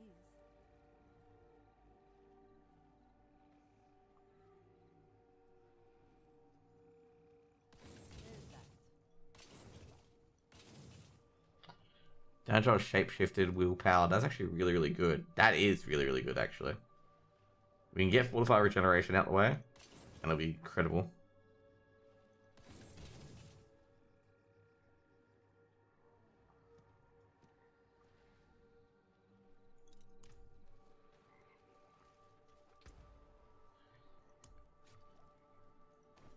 Okay, so we need to get Fortify Regeneration out. 2 ranks of Debilitating Roar.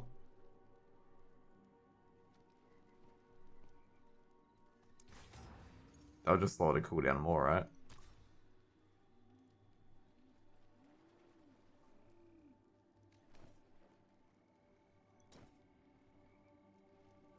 What's the cooldown now? It'd be 16.2 seconds, which is not really that great.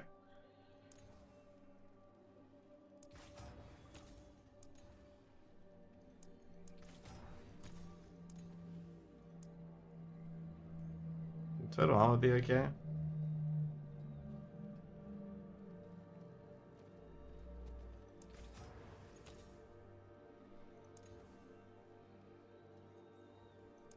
Nah, let's just keep it as it is. This one we want movement speed, this one we want creeper.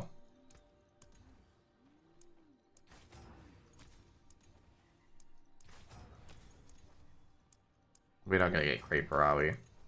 Nah. I feel like with these, you just fender it. How can I help? I can break that down. I feel like I do have the fortified in Codex, do I? Yeah, we do. Awesome.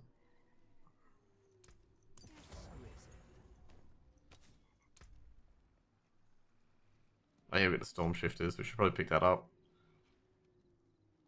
While you're unstoppable, which we don't have yet. That's gonna +2 to shred. I think. Oh, that's only when the Hurricane's active, right? Yeah. Well, we're eventually gonna get that, aren't we? Not while I'm in town. It is done.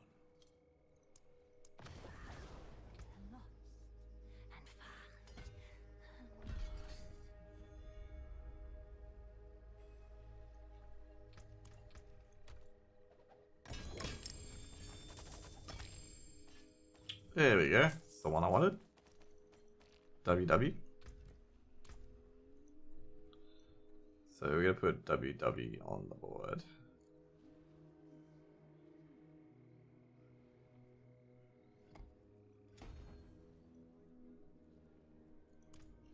Okay, so we go here. That's slightly more damage, but oh no, it's an ugly two-hander.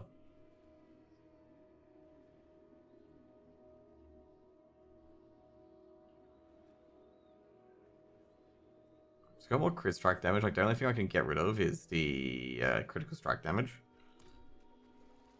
like the for the earth. I'm trying to figure out like what do I get rid of it for? That's the main question. You want work done? Let's get started. Obviously, the boulder one sucks dong. I think I'll get rid of this one. Nah, okay, never mind. That one's gonna be shit, so might as well just zap it. Let's have a look.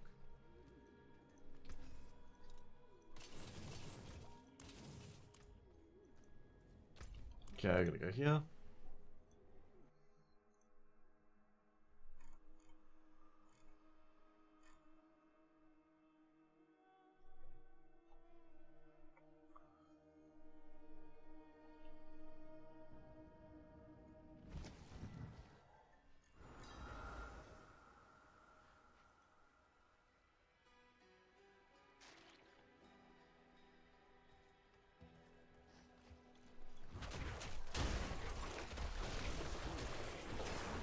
down. Look at that fortify.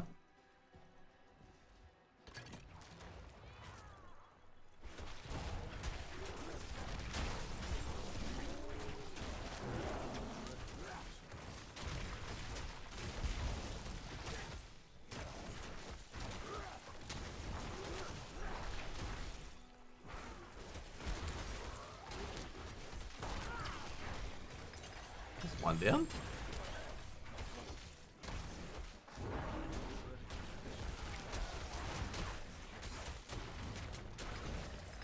Yeah, there we go.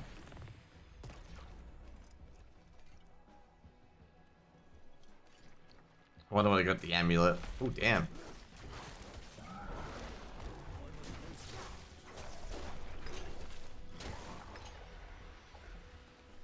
Kino's gross stairs come out, let's see.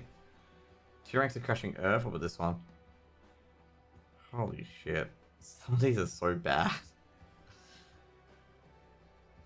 Like, really, really bad. This one is alright. Okay, this one is alright.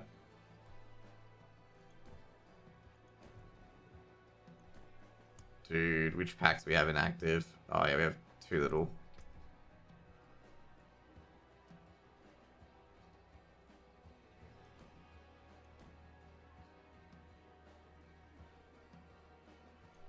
So this one is, where is it? Where's the boots that I had? Oh, these boots have more movement speed, so just stay with these. Okay, I think we got this last one, which is the end game. Night Howlers and Fractured Peaks, which is in Forbidden City, and I think Forbidden City, no, it's not in the Ramparts.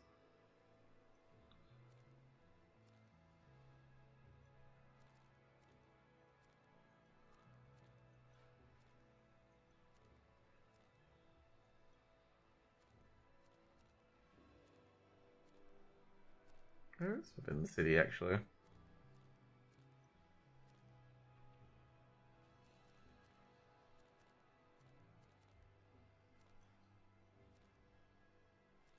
think Forbidden City is from a checkpoint? Yeah, it could be.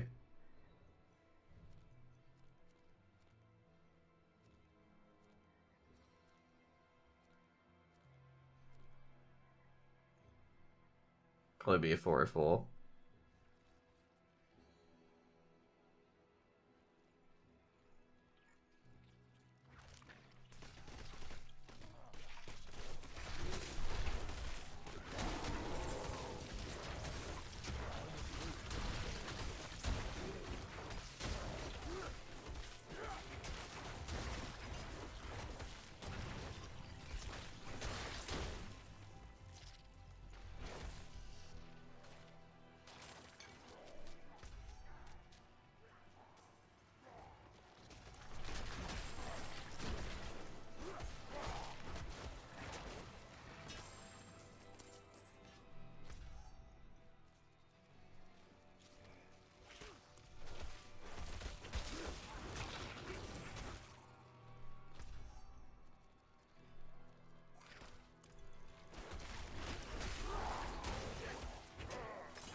Trying to get to an area where I can just stay safe for a bit. So I'm just go to the town. I can't find Forbidden City, which is really odd.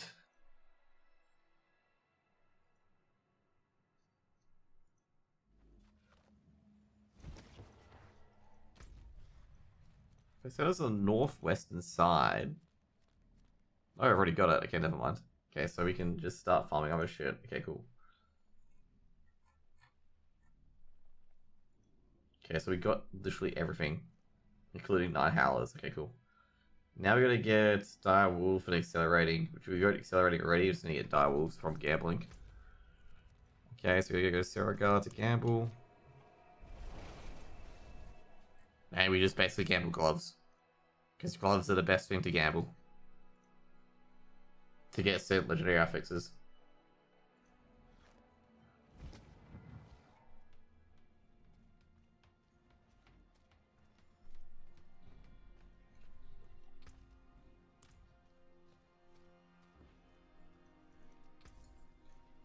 Gloves, that's cool.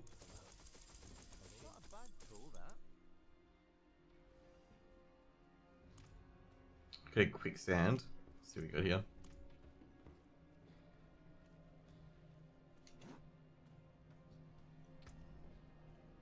Okay, shred. Okay, I got a decent one of these.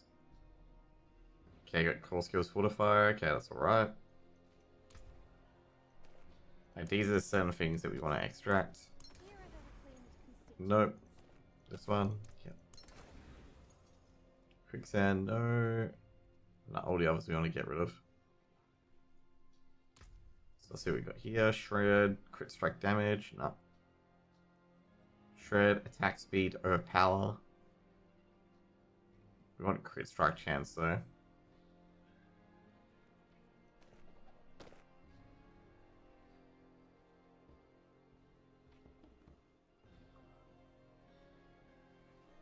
All these others we're gonna just vendor and just turn into shit. We didn't get any of the unattainables.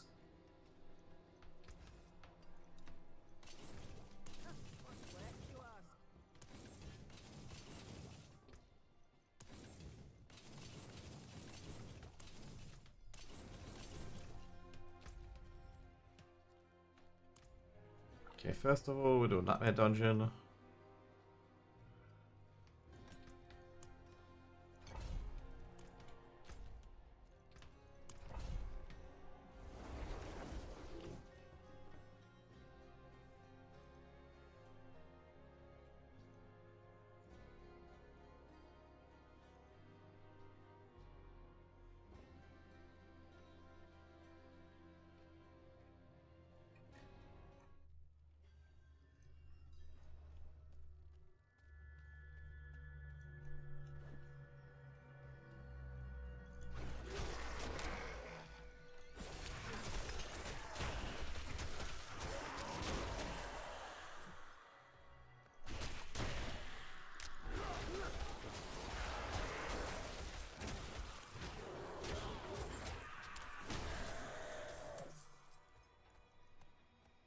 I must wait a moment.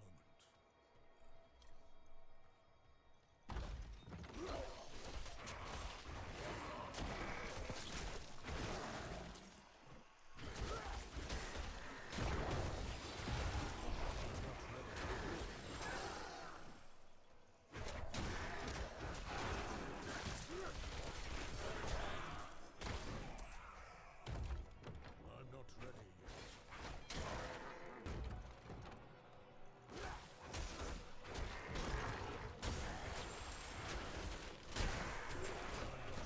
It's always in the last guy. Always in the last guy. I'm gonna call that out now, okay? The last guy's gonna be the one that has the key. You've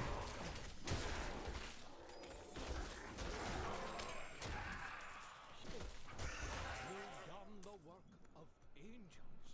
The great hall looks magnificent. But I must pass on a request from the man. Once all taken down. You know how Dolan is. Wants to give his boy a proper.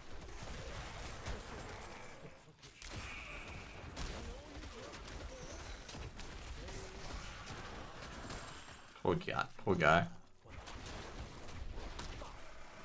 Steward, Eldheim Keep. Kids, like, rein your imagination in. I'm not ready.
44k, damn, man.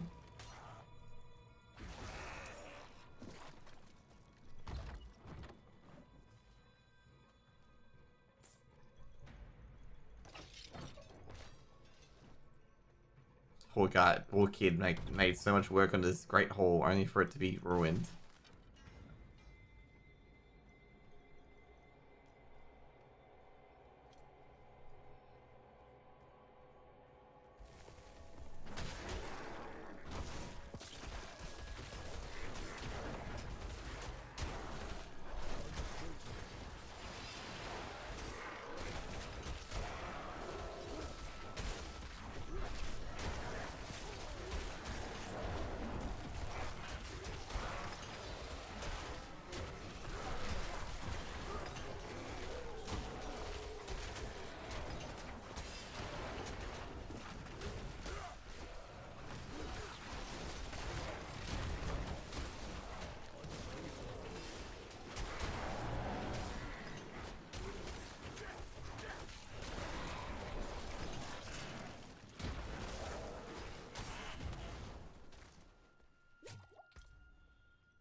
Jeez, this build is so broken. Like, so broken.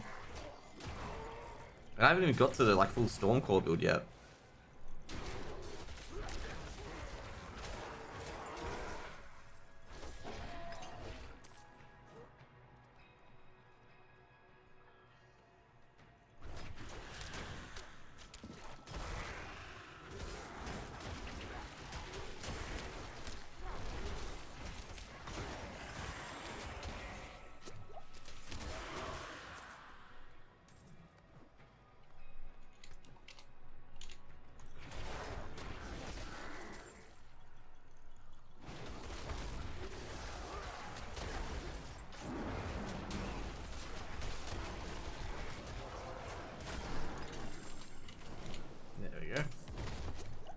It's very touching in my chat at the moment for the Whispers. Very, very touching.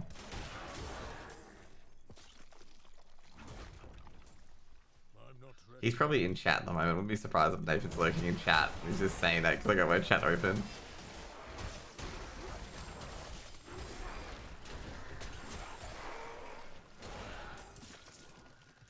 Oh boy. Okay, let's go. Where's the last champion mob? Oh, it's here. I actually didn't think he would be here. Yeah, god damn it.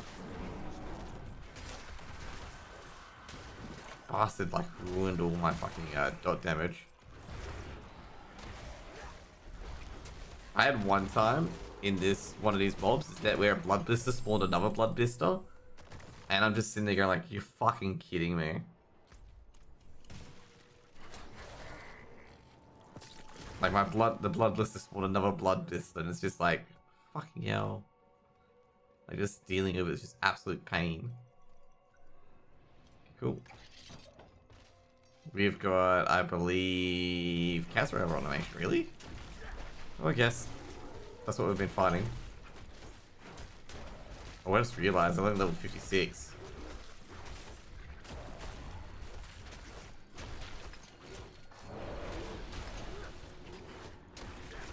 think I gotta craft a lot higher sigils now, actually. Do we get any good uniques? Oh, we did. What unique did we get? Mad Wolf Glee? No, Insatiable Fury. Ah. Okay, what do we got here? Where's Werewolf? There we go. I think I need more exploit though.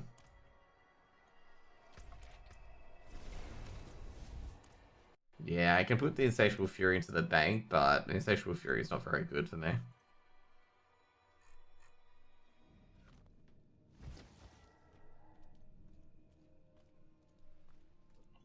So what we got here? Boulder. None of these are any good. Okay, so we got... Nope.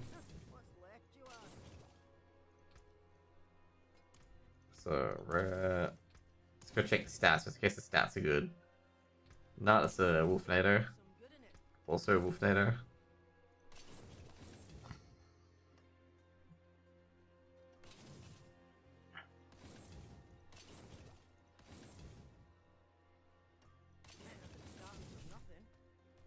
Kinda love the Insatiable Fury. I can't. Oh yeah, that's right, they made the stash closer here. They had to make the stash closer here. Seraga's stash was actually really fucked. It's like right to like the top left.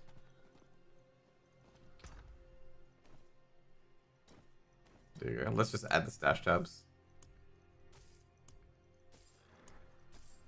There we go.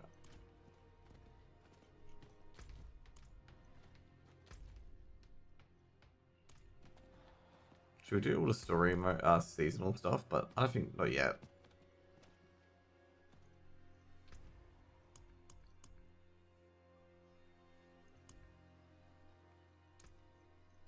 There we go. We should probably like make some like tier 11s. Yeah, we'll see how that goes, okay? I can make a few of these.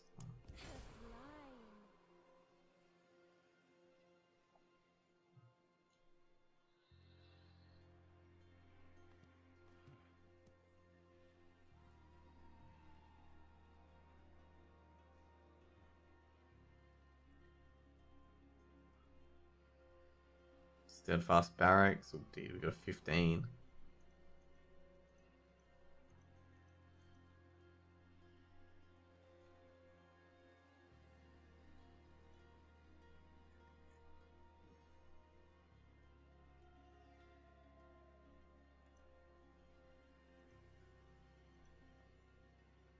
Anyways, guys, let's go to bed now. It is quite late. Hope you guys have a good one. See you guys later and peace out. Bye.